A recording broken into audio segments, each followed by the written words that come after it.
येथे व्यासपीठावर असलेले माननीय डॉक्टर गोरंटीवार साहेब, ॲग्रोविजनचे सर्व सहकारी आणि इथे जमलेल्या सर्व मित्र, शेतकरी बंधूंनो आणि भगिनींनो, माझा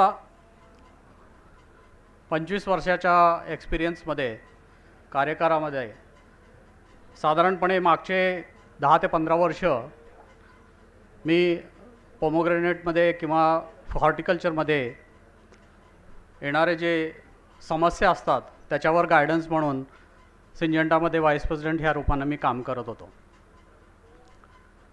त्या अनुषंगानं अग्रवजननीही आज इथे आपणासमोर पोमोग्रेनेट संबंधी, डाळिंबासंबंधी बोलण्याची जी संधी दिली त्याबद्दल त्यांचे आभारी आहो. कॅनव्हायसेसने ज्या कंपनीत मी आज CEO म्हणून काम करतो आहे त्या कंपनीने सुद्धा मला इथे येऊन आपणासमोर 4 शब्द बोलण्यास परवानगी दिली, त्याबद्दल मी त्यांचेसुद्धा दिलगिरी व्यक्त करतो. पोमोग्रेनेट आज जर महाराष्ट्रात बघितलं तर 2 महत्त्वाचे पिकं ज्याबद्दल नेहमी चर्चा होत असते त्याला आपण दादा पिके म्हणतो. पहिलं दा जे आहे ते द्राक्ष आहे आणि दुसरं दा आहे ते डाळिंब आहे. तर असे हे 2 जे महत्त्वाचे जे दादा पिकं आहेत, ह्या दादा पिकांनी मी असं म्हणेन की महाराष्ट्राच्या शेतकऱ्यांमध्ये एक नवीन प्रकारची क्रांती घडवून आणलेली आहे. आज पूर्ण देशामध्ये द्राक्ष बागायतदार जसा प्रोग्रेसिव्ह ह्या नावाने मोस्ट प्रोग्रेसिव्ह असं म्हणून मानला जातो, तसंच त्यांच्या तोडीने आज बरेचशा भागामध्ये जिथे द्राक्ष उगवू शकत नाही, जिथे पाणीची कमतरता आहे, त्या भागांमध्ये डाळिंब पिकाचं उत्पादन, विक्रमी उत्पादन घेऊन एक्सपोर्ट वाढवून हे शेतकरी द्राक्ष बागायतदाराच्या तुलनेमध्ये तेवढेच प्रोग्रेसिव्ह आहेत. पोमोग्रेनेटबद्दल सांगायचं म्हणजे आज पूर्ण देशामध्ये जर बघितलं तर सगळ्यात जास्त कल्टिवेशन म्हणजे क्षेत्र असणारा हा महाराष्ट्र हा एकमेव देश आहे. आजचं जर एकरेज जर बघितलं तर हे साधारणपणे द्राक्षाच्या तुलनेमध्ये बरोबरीचं आलेलं आहे. म्हणून फक्त तेवढं बरोबरीचं जरी आलं असेल तरीसुद्धा समस्या खूप आहेत. शेतकरी त्या मानानं बराचसा प्रोग्रेसिव्ह नाही आहे. म्हणून आज द्राक्ष पिकाने तेवढी एक्सपोर्टची भरारी नाही मारली आहे जेवढी द्राक्ष पिकाने मारलेली आहे.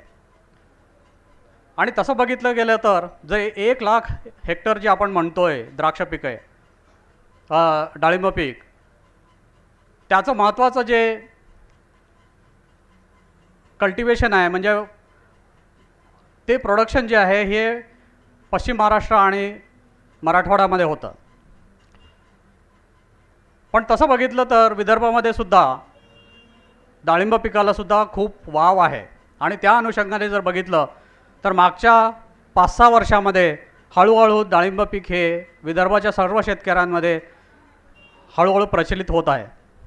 आज साधारणपणे विदर्भात बघितलं गेलं तर सध्या चर्चा होत होती, ॲग्रोविजनचे जे डॉक्टर माई साहेब आहेत त्यांच्याशी चर्चा होत होती. ते म्हणाले की साधारणपणे 5 ते 6 हजार हेक्टरवर विदर्भामध्ये याची लागवड हळूहळू होत आहे आणि ही वाढत आहे, दरवर्षी वाढत आहे. तर ही जी डाळिंब मी सारखं माझ्या तोंडात द्राक्ष येतं कारण द्राक्षामध्ये माझं काम बरंच आहे. तर हे जे डाळिंब पीक आहे ह्याचा जो फायदा लक्षात घेतला आणि ह्याचं जे अपॉर्च्युनिटी आहे म्हणजे कोणत्या जमिनीमध्ये आणि कोणत्या हवामानामध्ये ह्याचं पीक येऊ शकतं हे जर विचार केला तर विदर्भामध्ये हे पीक फार छानरित्या येऊ शकतं.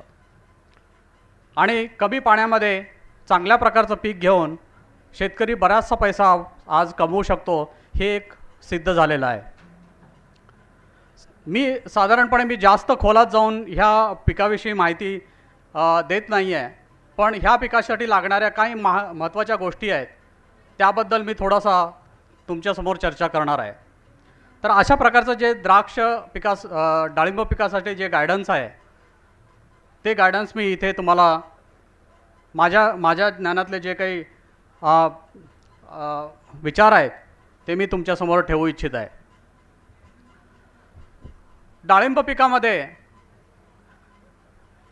असं म्हटलं जातं की साधारणपणे 4 गोष्टीचं महत्त्व लक्षात ठेवायला पाहिजे. पहिलं म्हणजे जमीन आणि रायझोस्फिअर मॅनेजमेंट.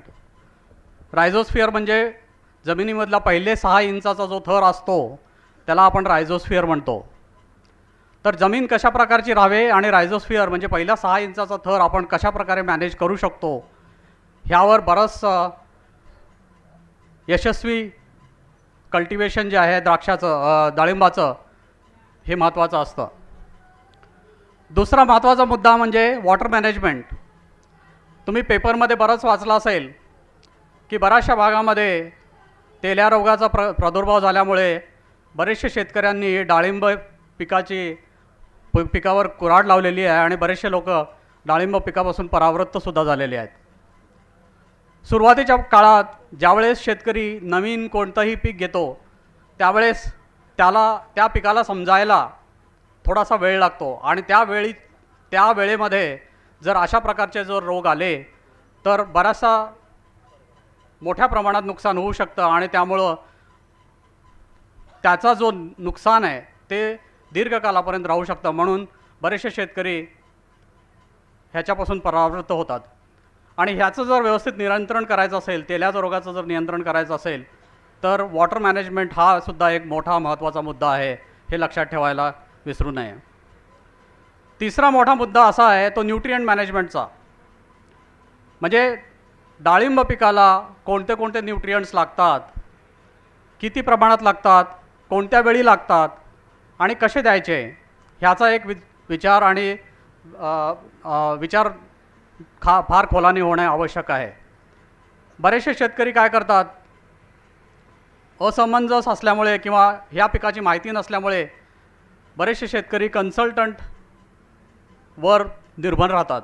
आणि बरेचसे कन्सल्टंट्स आहेत जे कधीकधी चुकीचं मार्गदर्शनसुद्धा करतात, पण काही कन्सल्टंट फार चांगलं मार्गदर्शनसुद्धा करतात. म्हणून शेतकऱ्याने स्वतःसुद्धा वेगळ्या रिसर्च संस्था किंवा अनुभवी प्राप्त असे जे ऑफिशियल्स आहेत किंवा शेतकरी आहेत त्यांच्याकडून मार्गदर्शन घेऊन मला वाटतं ह्या डाळिंब पिकाची न्यूट्रिशन मॅनेजमेंट हे चांगल्या रूपाने करावे. आणि चौथं महत्त्वाचं म्हणजे रोग आणि कीड. डाळिंब पिकावर बरेचसे रोग आणि कीड आढळतात. मी असं म्हणेन की द्राक्षाच्या तुलनेमध्ये डाळिंबावर जास्त रोग आणि कीड असते आणि ती सगळ्यात जास्त अवघडही आहे नियंत्रण करण्यासाठी. पण ह्या अवघड बाबीचं आपण यशस्वीरित्या कसं नियंत्रण करायचं हे आपलं पूर्ण मॅनेजमेंटवर निर्भर करतं. आणि म्हणून हे जे वरचे तिन्ही मुद्दे जे आहेत, जे सॉईल मॅनेजमेंट, वॉटर मॅनेजमेंट आणि न्यूट्रिएंट मॅनेजमेंट जर व्यवस्थित असेल तर तुमचा चौथा जो मुद्दा आहे जो पेस्ट अँड डिसीज मॅनेजमेंटचा तो फार इझिली आणि अलगदरित्या आपण सोडवू शकतो. तर असं हे एक तंत्र चार तंत्रावर किंवा 4 मला वाटतं खांबावर हे डाळिंब पीक आपण यशस्वी करू शकतो, असे हे 4 पिलर्स आहेत. आता डाळिंब पिकाचं बघितलं तर आम्ही असं म्हणतो की साधारणपणे वेगळ्या अवस्था आहेत. साधारण लागवडीनंतर मी आता कारण इथं बरेचसे लोक नवीन आहेत, डाळिंब पिकाचा कदाचित विचार करत असतील म्हणून सांगतोय की डाळिंब पीक जे आहे साधारणपणे चांगल्या टिश्यू कल्चर लॅबोरेटरीमधून घेऊन यावं. आणि मी असं म्हणेन की पहिला बहार जो आहे हा 24 महिन्यानंतर हा घेण्यात यावा. आज बरेचसे लोक 18 महिन्यानंतर त्याचा बहार घेण्याचा प्रयत्न करतात, पण 24 महिने किंवा साधारणपणे 30 महिन्यानंतर जर आपण बहार घेतला तर ते झाड शक्तिशाली असतं, ताण सहन करण्याचं त्याच्यामध्ये शक्ती असते आणि आपल्याला उत्पन्न चांगलं देण्याची सुद्धा शक्ती असते.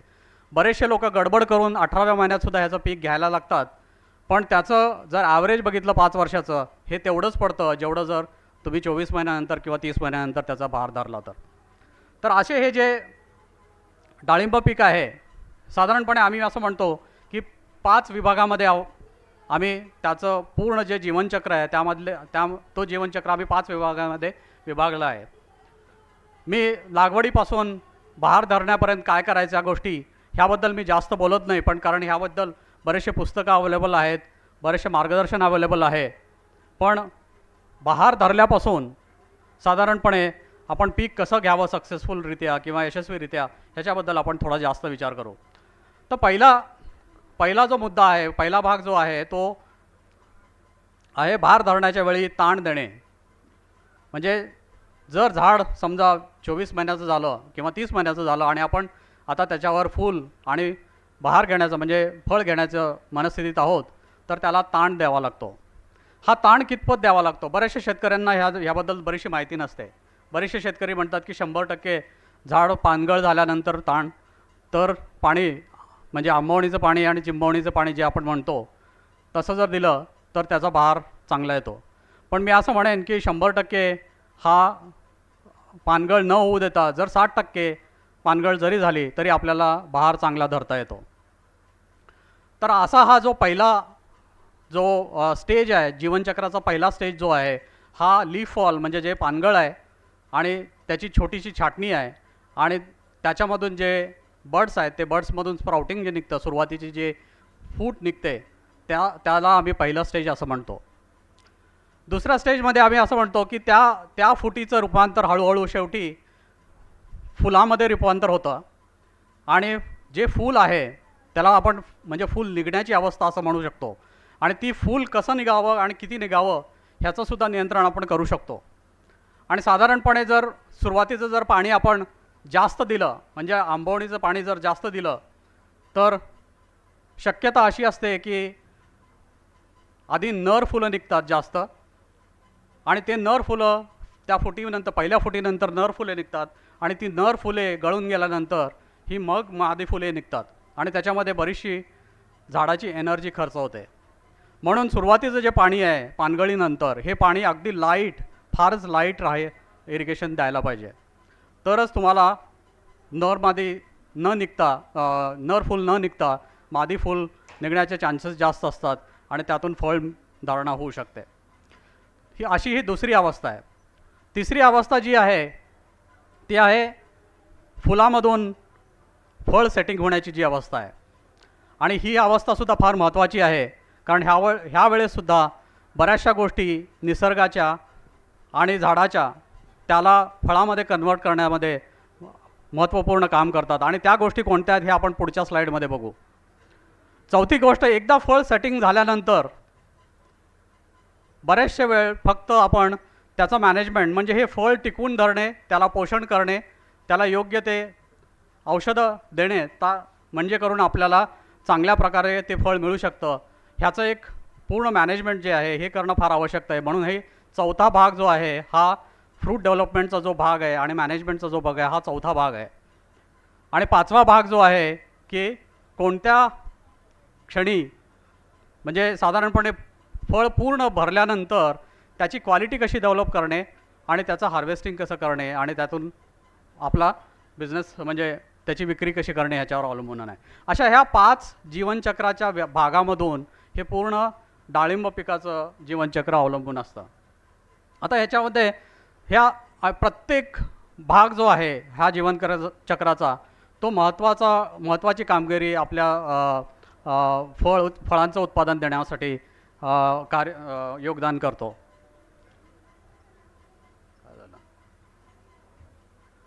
आता ह्याला आम्ही बिल्डिंग ब्लॉक्स म्हणतो. म्हणजे जर चांगलं उत्पादन घ्यायचं असेल तर हे 5 जे अवस्था आहेत हे बिल्डिंग ब्लॉक्स आहेत आणि हे बिल्डिंग ब्लॉक्समध्ये सगळ्यात मोठी स्ट्रॅटेजी काय राहायला पाहिजे ह्याच्याबद्दल मी इथे थोडंसं लिहिलेलं आहे.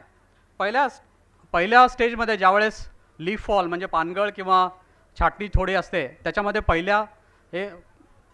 प्रत्येक जीवनचक्राच्या प्रत्येक भागामध्ये एक स्ट्रॅटेजी आपण ठरवायची असते आणि ती स्ट्रॅटेजी म्हणजे मी असं म्हणेन की सुरुवातीच्या अवस्थेत जमीन तपासणी करणे, जमिनीचे जे काही आपल्याला न्यूट्रिएंट मॅनेजमेंट आहे ते व्यवस्थित करणे, जे खराब मुळं आहेत ते काढून टाकणे, योग्य ते मला म्हणायचं की फर्टिलायझर जे मॅनेजमेंट आहे, खतांचं नियोजन करणे, ह्या फार महत्त्वाच्या गोष्टी आहे. आणि ते चौथं आणि सगळ्यात महत्त्वाचं इम्पॉर्टंट गोष्ट आहे की डाळिंबामध्ये निमॅटोडचा महत्त्वाचा रोल असतो आणि निमॅटोड मॅनेजमेंटसाठी आपण इथूनच आपल्याला कार्य सुरुवात करावं लागते.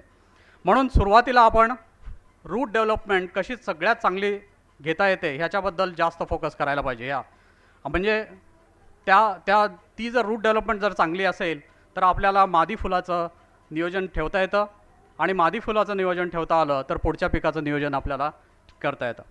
तशाच दुसऱ्या अवस्थेमध्ये जर बघितलं, ज्यावेळेस फूल यायला लागतं त्यावेळेस मी असं म्हणेन की इथे म्हणजे रायझोस्फिअर मॅनेजमेंट आणि फ्लॉवर सेटिंग म्हणजे वरच्या सॉईलच्या वरच्या 6 इंचाच्या जमिनीमध्ये असे काही न्यूट्रियंट्स आवश्यक असतात की ज्यामुळे आपल्याला मादी फुलाचं उत्पादन जास्तीत जास्त येण्याची गरज असते.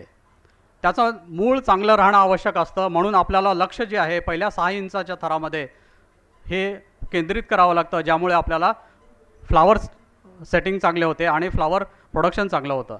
आणि त्याच्यामधून मग तिसऱ्या अवस्थेमध्ये मग त्याचं सेटिंग व्यवस्थित करून घेता येतं, म्हणून फ्रूट सेटवर लक्ष द्यावं लागतं. आणि चौथ्या अवस्थेमध्ये आपल्याला जो फळधारणा झालेली आहे त्या फळधारणेला टिकवून जर त्याचं व्यवस्थित मॅनेजमेंट करता आलं तर ए ग्रेडची फळं कशी घेता येतील आणि किती आपल्याला फुगवण वाढवता येईल. म्हणजे साधारणपणे डाळिंबाचे जे फळ आहे ते साधारणपणे 200 ग्रामपासून ते 500-550 ग्रामपर्यंत आपल्याला फुगवू शकतो आपण. तर हे जे मॅनेजमेंट आहे हे आपल्याला प्रत्येक अवस्थेमध्ये काय करायचं ह्याचं लक्ष ठेवून आपण हे मॅनेजमेंट ठरवलं पाहिजे. पहिली गोष्ट म्हणजे आता हे जे करत असताना तर ह्या प्रत्येक अवस्थेमध्ये काय केलं पाहिजे ह्याच्याबद्दल मी थोडंसं डिटेलमध्ये जातो. सॉईल आणि रायझोस्फिअर मॅनेजमेंट म्हणजे हा जो पहिला जो स्तंभ होता आपला, त्या स्तंभामध्ये 2 गोष्टीचं लक्ष ठेवायला पाहिजे. पहिली म्हणजे सॉईल कॅरेक्टरिस्टिक्स, जमिनीची जी परख आहे ह्यामध्ये मी फळाचं स्पेसिंग म्हणजे प्लांटिंगचं स्पेसिंग किती ठेवायला पाहिजे ह्याबद्दल वगैरे जास्त बोलत नाही आहे. पण जमिनीप्रमाणे आपण जर प्लांटिंगची स्पेसिंग ठेवली, कोणी 8x12वर ठेवतं, कोणी 14x9वर ठेवतं, तर ह्याप्रमाणे जर आपण ठेवलं तर आपल्याला योग्य म्हणजे हलकी जमीन असेल तर जास्त प्लांट्स घेऊ शकतो आणि भारी जमीन असेल तर आपण कमी प्लांट्स घेण्याचं असं आम्ही घेतलं तर आपल्याला यशस्वीरित्या त्याचं नियोजन करता येतं. आता जमीन जी आहे ही जमीन आपल्याला कशी पाहिजे ह्याचं आपण लक्ष ठेवणं फार आवश्यक आहे. पहिलं म्हणजे जसं आपण म्हणतो की आपल्या आरोग्यामध्ये जसं डायबिटीस, कोलेस्ट्रॉल आणि काय म्हणा ब्लड प्रेशर हे तिन्ही गोष्टी जशा महत्त्वाच्या असतात तसं डाळिंबाची जमीन जी आहे त्या 3 गोष्टीवर निर्भर असते. आणि त्या 3 गोष्टी म्हणजे पहिली गोष्ट आहे जमिनीचा pH काय आहे, म्हणजे मातीचा pH किती आहे आणि तो मातीचा pH नॉर्मली 7 ते 8 जर असेल तर चांगला असा मानावा. म्हणून माती परीक्षण हे फार महत्त्वाचं आहे. दुसरं म्हणजे इलेक्ट्रिकल कंडक्टिव्हिटी EC ज्याला म्हणतो आपण, म्हणजे ही काय दर्शकतं की जमिनीमध्ये किंवा मातीमध्ये किती प्रमाणात सॉल्ट्स आहेत. जर जमिनीचा EC व्हॅल्यू जर 1% जास्त असेल ह्याचा अर्थ असा की त्याच्यामध्ये क्षार जास्त आहेत आणि क्षार जास्त असतील तर हे समजा की पुढे येणाऱ्या ज्या न्यूट्रिशन मॅनेजमेंट आहे तुम्हाला जे सूक्ष्मद्रव्य त्याला द्यायचं आहे त्याची मात्रा ही खूप लागू शकते. म्हणून आपल्याला इलेक्ट्रिकल कंडक्टिव्हिटी हे सॉल्ट्स कसे कमी करता येतील ह्यावर सुद्धा भर देणं फार आवश्यक आहे. तिसरा जो महत्त्वाचा आणि सगळ्यात महत्त्वाचा मुद्दा असा आहे की जमिनीमध्ये कर्ब किती आहे, ऑर्गॅनिक कर्ब. साधारणपणे आम्ही असं म्हणतो की ऑर्गॅनिक कर्ब जर 1% जास्त असेल तर उत्कृष्ट जमीन आहे आणि त्यात आपण आपलं फळ किती घ्यायचं आणि किती त्यातून त्या जमिनीतून आपण उत्पन्न किती काढायचं हे आपण निर्धारित करू शकतो. पण समजा जर ऑर्गॅनिक कार्बन कमी असेल तर ह्याचा अर्थ असा होतो की तुम्हाला न्यूट्रिएंट मॅनेजमेंटवर खूप भर द्यावा लागतो आणि न्यूट्रिएंट मॅनेजमेंटवर भर दिल्यामुळे आपला खर्चसुद्धा न्यूट्रिशनवर खूप जास्त होतो. म्हणून आपला जो ऑर्गॅनिक कर्ब आहे हा ऑर्गॅनिक कर्ब लक्षात ठेवा, हा 1% वर आणण्याचा प्रयत्न करावा. ऑर्गॅनिक कर्ब वाढवणे एवढं सोपी गोष्ट नाही आहे. त्याच्यासाठी शेणखत वापरावं लागेल, पण बऱ्याचशा वेळेस तुम्ही असं म्हणता की शेणखत मिळत नाही तेवढं, तर मग कसं करायचं? तशा वेळेस आपण हिरवळीचं खाद जे असतं, म्हणजे ग्रीन मॅन्युरिंगचा जो क्रॉप असतो, तो क्रॉप जर आपण मध्ये टाकून जर त्याला कुजवलं आपण, तर त्याचा ऑर्गॅनिक कर्ब जो आहे आपण हा जमिनीतला वाढवू शकतो. खाली मी एक चित्र दिलेलं आहे आणि त्या चित्रामध्ये असं दाखवलं आहे की साधारणपणे जर 7.5 जो pH आहे, म्हणजे ही जी रेषा आहे, तर ह्या रेषाच्या वर जर पुढे जर बघितलं तर सूक्ष्मद्रव्य हे उपलब्धता कमी होत असते. तुम्ही मराठी साहेब का? हां, तुम्ही नव्हते म्हणून मला ओके. तर मला वाटतं जमिनीबद्दल किंवा मातीबद्दल, सॉईल न्यूट्रिशनबद्दल आपल्याकडे मराठे साहेब आलेले आहेत, ते नव्हते म्हणून मी थोडंसं डिटेलमध्ये घ्यायला लागलो होतो. तर ते जास्त व्यवस्थितरित्या कव्हर करतील आणि मी बाकीचं पीक व्यवस्थापन कसं करायला पाहिजे ह्याबद्दल मी जास्त बोलेन. तर असा हा जो मातीचा जो परीक्षण आहे आणि मातीच्या परीक्षणातले जे सूक्ष्म काय म्हणावं पॉईंट्स आहेत, ते पॉईंट्स लक्षात ठेवणे फार आवश्यक आहे. तसंच रायझोस्फिअर मॅनेजमेंट, म्हणजे पहिले 6 इंचची जी माती आहे ती कशी वाढवणे, त्याच्यात म्हणजे ऑर्गॅनिक कार्बन किती प्रकारे आपण वाढवू शकतो तेवढे वाढवणे आणि त्यापासून मिळणारे जे फायदे आहेत त्याचा जास्तीत जास्त फायदा करून घेणे. म्हणून हे जे आवश्यक आहे, ऑर्गॅनिक कार्बनवर बरीचशा गोष्टी पुढचं न्यूट्रिशन मॅनेजमेंट आणि डिसीज मॅनेजमेंट आणि पेस्ट मॅनेजमेंट बरंचसं अवलंबून आहे. आणि आपण फळाची संख्या किती धरायची आणि त्याचं नियोजन कसं करायचं हे सुद्धा ऑर्गॅनिक कार्बनवर बरंचसं प्रमाणात निर्भर असतं. म्हणून ऑर्गॅनिक कार्बन डेफिनेटली ह्याच्याबद्दल मराठे साहेब जास्त विस्तृत प्रकारे तुम्हाला समजावतील. पण हे जे सॉईल मॅनेजमेंटचं जे तंत्र आहे हे सगळ्यात 1 नंबरचं इम्पॉर्टंट तंत्र आहे. आणि सॉईल मॅनेजमेंट जर व्यवस्थित झाली नाही तर मी असं म्हणेन की तुम्ही 50% म्हणजे फसण्याची किंवा फेल होण्याची शक्यता इथेच असते. म्हणून सॉईल मॅनेजमेंटवर सगळ्यात जास्त भर द्या आणि त्याचं मॅनेजमेंट चांगलं करा, म्हणजे यशस्वीरित्या तुम्ही डाळिंब पिकाचं नियोजन करू शकता.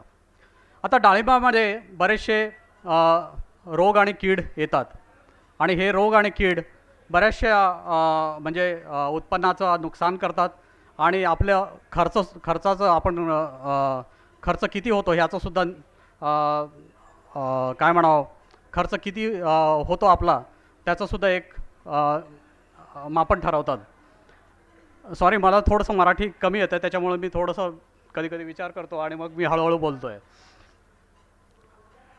तर असं हे जे आहे हे म्हणजे किडी कोणत्या आहेत आणि रोग कोणते आहेत, तर हे असे कीड आणि रोग प्रत्येक स्टेजला कोणते येतात ह्याबद्दल हा मी एक जे शीट आहे हा तुम्हाला इथं दर्शवतो. म्हणजे बरेचसे ह्या पिकामध्ये बरेचसे रोग आणि कीड महत्त्वाचे आहेत आणि हे जे रोग आणि कीड जर व्यवस्थित आपण मॅनेज केले किंवा निर्बंध घातले तरच आपल्याला ह्याच्यातून यशस्वीरित्या फळधारणा टिकवू शकतो. आपण त्या फळाची फुगवण व्यवस्थित घेऊ शकतो आणि फुगवण झालेल्या फळाची आपण क्वालिटी वाढवून जास्तीत जास्त उत्पन्न घेण्याचा आपण घेऊ शकतो. तर असा हा म्हणून सगळ्यात महत्त्वाचा गोष्ट इथे मी तुम्हाला सांगतो आहे की ह्या प्रत्येक स्टेजमध्ये जर महत्त्वाचं योगदान मी असं बघितलं आहे की मागच्या काही वर्षामध्ये आम्ही सगळीकडे स्टडी करतो, तर पहिलं महत्त्वाचं योगदान असं आहे की स्लरी मॅनेजमेंट. बऱ्याचशा जमिनीमध्ये ज्यावेळेस ऑर्गॅनिक कार्बन असतो किंवा पुढचे न्यूट्रिएंट मॅनेजमेंट व्यवस्थित करण्यासाठी शेतकरी शेणाची स्लरी ही आहे स्लरी मॅनेजमेंट म्हणजे स्लरी ॲप्लिकेशन करतात आणि ह्या स्लरी ॲप्लिकेशनचा फार महत्त्वाचा रोल आहे. तो महत्त्वाचा रोल म्हणजे फक्त ऑर्गॅनिक कर्ब वाढवण्यासाठीच नाही आहे, पण जमिनीमध्ये पहिल्या 6 इंचाच्या थरामध्ये बरेचसे आपण बुरशी आणि असे जीवाणू वाढवू शकतो ज्याच्यामुळे आपण बरेचसे कीड आणि रोग नियंत्रण करू शकतो. तर हे जे बुरशी आणि जीवाणू जे आहेत हे आपण स्लरीद्वारे आपण अप्लाय करू शकतो आणि ह्याचे नियंत्रण करू शकतो. तर साधारणपणे आम्ही असं म्हणतो की चांगला बागायतदार डाळिंब बागायतदार आहे ज्याचं उत्पादन मी असं म्हणेन की 14 ते 16 टन एकरी आहे आणि त्याची गुणवत्ता खूप चांगली आहे, तो साधारणपणे 15 ते 20 दिवसाला एकदा स्लरी ॲप्लिकेशन करतो. आता ही स्लरी ॲप्लिकेशन म्हणजे काय, तुम्ही कव्हर करणार स्लरी ॲप्लिकेशन? तर स्लरी ॲप्लिकेशन कसं करतात ह्याबद्दल मी एक थोडंसं सांगतो की ज्याच्याकडे थोडंसं शेणखत आहे तर 400 लिटरमध्ये जर 100 किलो शेण घेतलं आणि त्याच 5 किलो गूळ टाकून काही बेनिफिशियल म्हणजे फायदेशीर बुरशी किंवा फायदेशीर जीवाणू असे जर आपण त्यात ॲड केले, जसे निमॅस्टिन नावाची पावडर आहे ज्याच्यामध्ये एक बुरशी आहे जी सूत्रकृमींना नियंत्रण करते, किंवा ट्रायकोडर्मा म्हणून तुम्हाला माहीत आहे, ही जी बुरशी आहे ही जमिनीमध्ये जाऊन जे शत्रू बुरशी असतात त्याचा नायनाट करते. असे जर बुरश्या 2 त्या स्लरीमध्ये टाकल्या आणि त्यानंतर PSB सारखे जीवाणू आणि नत्र फिक्सिंग सारखे जीवाणू जर आपण त्यात ॲड केले आणि ते जी स्लरी आहे ही साधारण मी असं म्हणेन की 4 ते 5 दिवस जर आपण सारखं हलवत राहिलो आणि ती हलवलेली स्लरी जर आपण 5 दिवसानंतर आपण जर आपल्या डाळिंब बागेमध्ये टाकलो तर त्याचं डाळिंब बाग जी आहे ती अगदी उत्कृष्टरित्या आम्हाला दिसून आलेलं आहे. आणि ही जी स्लरी आहे ह्या स्लरीचं भयंकर महत्त्व आहे. मी असं म्हणेन की जे रोग आणि कीड नियंत्रणामध्ये किंवा सक्सेसफुल जे डाळिंब उत्पादन निघतं त्याच्यामध्ये जवळजवळ मी असं म्हणेन 60 ते 70% त्याचा वाटा आहे. कारण ह्याच्यामध्ये न्यूट्रिशन मॅनेजमेंट होतं, ह्याच्यामुळं डिसीज मॅनेजमेंट होतं, ह्याच्यामुळे इन्सेक्ट मॅनेजमेंटसुद्धा करू शकतो म्हणजे जो सूत्रकृमीचे वगैरे आहेत, आणि त्याच्यामुळं आपल्याला बराचसा फायदा होतो. पुढे येणारे जसे फळावरील डाग असतात किंवा फळावरील इतर रोग असतात ते सुद्धा आपण जर स्लरीद्वारे आपण काही गोष्टी वापरल्या तर आपल्याला यशस्वीरित्या ते मिळू शकतात. जसं आपण म्हणतो सुडोमोनास फ्लोरोसन्स म्हणून एक सुडो नावाचं औषध असतं आणि बॅसिलन्स नावाचं एक जे मिलासिन म्हणून जे औषध असतं, हे जर 2 मिश्रण जर औषधाचे केले तर बरेचसे रोग हे जमिनीद्वारे जे पसरतात ते सुद्धा नियंत्रणात येतात आणि ह्याचा बंदोबस्त आपण स्लरीमधून करू शकतो. म्हणून अशी जी स्लरी आहे ही 400 लिटरमध्ये जर तयार केलेली स्लरी ही 600 लिटरमध्ये मिक्स करून म्हणजे साधारणपणे 1000 लिटरची जी स्लरी आहे ही 1 एकर बागेमध्ये म्हणजे समजा जर 300 झाडं असतील तर साधारणपणे 3 ते 3.5 लिटर प्रति झाड ह्या दराने जर आपण वापरून त्याचा उपयोग केला तर त्याचं मॅनेजमेंट किंवा डाळिंबाचं जे मॅनेजमेंट आहे हे अगदी सोप्या पद्धतीने आपण करू शकू. तर हा स्लरीचा जो भाग आहे हा फार महत्त्वाचा आहे आणि प्रत्येक डाळिंब बागायतदारांनी हे लक्षात ठेवलं पाहिजे की कमीत कमी 15 ते 20 दिवसात किंवा जास्तीत जास्त 1 महिन्यात दर महिन्याला आपण स्लरीचं ॲप्लिकेशन केलं पाहिजे. काय झालं हे पुढे येत नाही.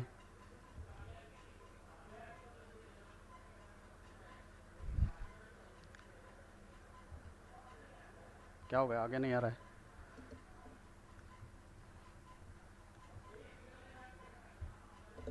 ओके, आता खत नियोजन पुढचा जो महत्त्वाचा न्यूट्रिएंट मॅनेजमेंटचा जो मुद्दा आहे तो मुद्दा फार महत्त्वाचा आहे आणि मी आता ह्याच्यावर जास्त बोलत नाही, पण साधारणपणे जर तुम्ही जमिनीचा ऑर्गॅनिक कर्ब जर चांगला ठेवला, दर महिन्याला किंवा 20 दिवसाला जर आपण तुम्ही स्लरीचा जर वापर चांगल्या रीतीने केला तर आपण जे देणार आहेत खताचं जे नियोजन करणार आहेत तर त्याचा फायदा सगळ्यात जास्त होतो. त्याची एफिशियन्सी खूप वाढते आणि त्या एफिशियन्सीमुळे आपल्याला त्याचा उत्पन्नामध्ये वाढण्यात जो कॉन्ट्रिब्युशन आहे तो कॉन्ट्रिब्युशन वाढतो.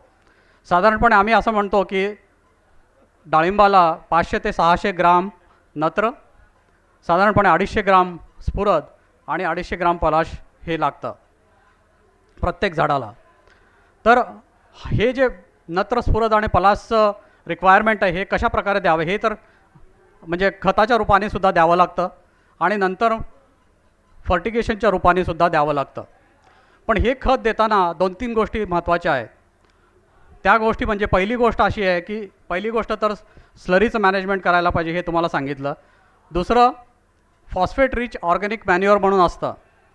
फॉस्फेट रिच ऑर्गॅनिक मॅन्युअरमध्ये साधारणपणे ऑर्गॅनिक कर्ब चांगला असतो, त्याच्यामध्ये जीवाणू बेनिफिशियल जीवाणू असतात, फॉस्फेट सॉल्युबलायझिंगचे जीवाणू असतात. तर असे जर जीवाणूचं जे कल्चर आहे ते जर स्लरीच्या आधी म्हणजे ज्यावेळेस आपण खत देतो त्यावेळेस जर दिलं तर ते जीवाणूचं एक विरजण आपण जमिनीमध्ये तयार करतो आणि त्यानंतर आपण ते विरजण हळूहळू वाढवू लागतो.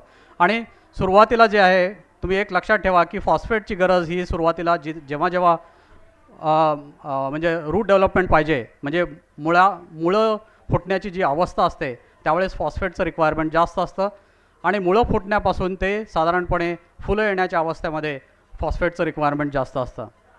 स्लरी ॲप्लिकेशन ह्याबद्दल आपण बरेचसं बोललो आहे. त्यामध्ये सूत्रक्रमीचं नियंत्रण आणि एक कीटनाशक जर आपण वापरलं जे बुरशीजन्य आहे तर आपल्याला बरेचसे जमिनीतून येणारे जे कीटक आहेत जसे थ्रिप्स आहेत किंवा रूटचे बोरर्स जे असतात ते बोरर्ससुद्धा आपण नियंत्रित करू शकतो आणि त्याचं मॅनेजमेंटसुद्धा व्यवस्थित करू शकतो. तर अशा प्रकारे आपण जे खत देताना सुद्धा स्लरीतून आणि खतातून जर आपण विरजण व्यवस्थित लावलं आणि त्याचं जर बुरशीचं आणि कीटकांचं नियंत्रण जर आपण करू शकलो तर पुढे येणारे संभावणारे जे कीड आणि रोग आहेत त्याचा प्रादुर्भाव आपण बराचसा कमी करू शकतो. फर्टिगेशनचा शेड्यूल म्हणजे फक्त खतावर सुरुवातीच्या खतावर पूर्णपणे अवलंबून न राहता पुढच्या काही स्टेजेसमध्ये फर्टिगेशन करणं आवश्यक आहे. जसं पहिल्या पाणी देण्यानंतर आपण फॉस्फेटची रिक्वायरमेंट वाढते, म्हणजे म्हणून आपण काय करतो साधारणपणे 1261 हे नावाचं जे फॉस्फेट आहे म्हणजे 12% नत्र आहे आणि 61% स्फुरद आहे, असं हे 2 किलो प्रति एकर. आणि त्यासोबत जर आपण 2 ते 3 ॲप्लिकेशन जीवाणूजन्य जे उत्पादन आहेत जसे बायोप्लिन आहे किंवा फॉस्फोड आहे जे फॉस्फेट सॉल्युबलायझिंग बॅक्टेरिया आहे आणि सूक्ष्मद्रव्याचे जे काही म्हणजे औषधं आहेत किंवा उत्पादनं आहेत असे जर वापरले तर तुम्हाला त्यातल्या त्यात मुळ्यांचं डेव्हलपमेंट जे आहे ते फार चांगल्या रीतीने होतं. आणि मुळी जर चांगली डेव्हलप झाली तर फुलामध्ये रूपांतर होते, नरमादी जास्त येते आणि फ्रूट सेटिंग चांगलं होतं. फ्रूट सेट ज्यावेळेस होतो त्यावेळेस तुम्हाला आठवण लक्षात येईल की साधारणपणे पानंसुद्धा वाढत असतात एकीकडून आणि एकीकडून फळसुद्धा वाढत असतं. म्हणून त्यावेळेस नत्र आणि पलाश, नत्र स्फुरद आणि पलाश या तिन्हीची आवश्यकता एकसारखी असते. आणि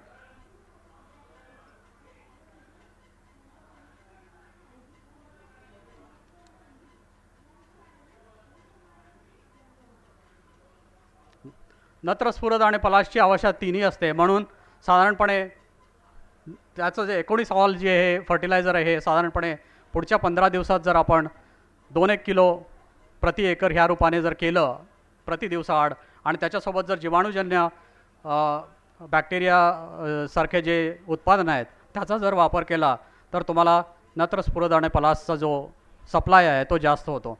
तिसरा जे आहे ज्यावेळेस फ्रूट डेव्हलपमेंट पूर्ण होते आणि फळ पक्व व्हायला लागतं त्यावेळेस पलाशची रिक्वायरमेंट जास्त असते. म्हणून आपण 0050 किंवा 05234 ह्या फर्टिगेशनचं आपण जर 15 दिवस दर दिवसाआड असं फर्टिगेशन करून 1/2 किलो प्रति एकर आणि त्या द्रवरूपाने सुद्धा जर आपण पोटॅश सॉल्युबलायझिंग बॅक्टेरिया आणि जर मायक्रोन्यूट्रियंट्स आपण सोडले तर त्याचं डेव्हलपमेंट चांगल्या रीतीने होऊ शकतं.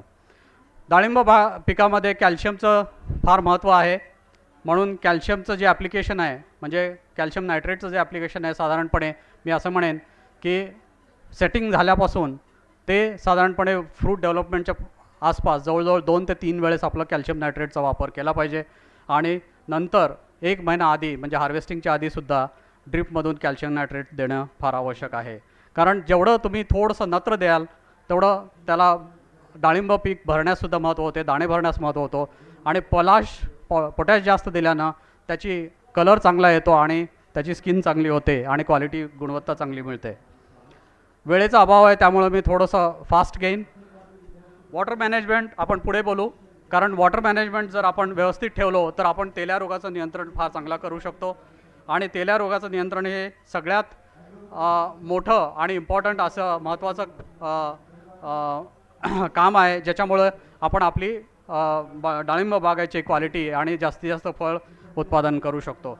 म्हणून जर पाण्याची उपलब्धता म्हणजे वापसा येईल असं एवढंच पाणी देऊन साधारणपणे पाण्याचं नियोजन जे आहे ड्रिपच्या रूपाने जर आपण केलं आणि फक्त वापसा अवस्थेमध्ये जर पूर्ण बाग ठेवली तर बऱ्याचशा प्रमाणात आपल्याला ह्याचं म्हणजे इतर रोगांचा आणि किडींचा प्रादुर्भाव आढळत नाही. बरेचसे रोग आणि कीड आहेत. That's quiet a perspiration. आणि डाळिंबावर मी असं म्हणेन की द्राक्षापेक्षा बरेचसे जास्त कीड आणि जास्त रोग दिसून येतात, पण त्याचं नियंत्रण कसं करायचं हे सुद्धा आपण थोडंसं संक्षिप्त रूपामध्ये आपण चर्चा करू. काही गोष्टी आहेत, मी थोडं चित्ररूपाने तुम्हाला दाखवतो. डाळिंबामध्ये फ्रूट बोरर्स येतात, ज्याला सुरसा म्हणतात. त्याचं मॅनेजमेंट आपण इन्सेक्टिसाइड्स स्प्रे करून आपण करू शकतो, पण अमावस्याला जर आपण दर अमावस्याला जर आपण एक इन्सेक्टिसाइडचा जर स्प्रे दिला, साधारणपणे फ्रूट बोररची जी अंडी असतात ही अंडी साधारणपणे अमावस्याच्या आसपास 2 दिवस आधी किंवा 2 दिवस नंतर ह्याप्रमाणे ती मादी अंडी टाकत असते. म्हणून दर अमावस्याचं जर तुम्ही फवारणीचं चक्र जर कीटकनाशकाचं ठेवलं तर फ्रूट बोररचं नियंत्रण चांगलं होऊ शकतं. तसंच थ्रिप्सचं नियंत्रण जे आहे, जर तुम्ही खालचे जे काय म्हणावं त्याला बागेमधला जो बुंध्याजवळचा जो भाग आहे, म्हणजे स्टेमजवळचा जो भाग आहे, तिथे जर आपण ऑर्गॅनिक बुरशी जे फायदेमंद बुरशी असते जशी ब्रिगेड आहे, म्हणजे साधारणपणे थ्रिप्सचं नियंत्रण कसं असतं की जर लार्वा अवस्थेमध्ये जर असेल तर आपण इन्सेक्टिसाइड म्हणजे कीटकनाशक फवारून थ्रिप्सचं मॅनेजमेंट करू शकतो. पण कोशावस्थेमध्ये जर असेल तर ती कोश जमिनीमध्ये असतात आणि जमिनीवर जर मित्रबुरशी आपण जर फवारलो तर ते कोश आपण नियंत्रण करू शकतो आणि अशा प्रकारे आपण त्याचं जीवनचक्र तोडू शकतो आणि थ्रिप्सचं नियंत्रण करू शकतो. तर हे इथं दाखवलं आहे तुम्हाला की साधारणपणे कीटनाशक जे आहे, रासायनिक कीटनाशक हे लार्वा जे असते आळी स्वरूपात जे थ्रिप्स असतं त्याला कंट्रोल करतं आणि कोशावस्थेमध्ये हे जीवाणूजन्य बुरशी जी आहे ब्रिगेड नावाची ती कंट्रोल करू शकते. मिलीबग्स असतात. जर ब्रिगेडचा वापर म्हणजे बिवेरिया ही बुरशी असते त्या ब्रिगेडमध्ये, ह्याचा वापर जर साधारणपणे जमिनीवर किंवा फळावर किंवा पानावर सारखा केला तर मिलीबगसारखे सुद्धा कीटक त्याच्यात नियंत्रण करू शकतात.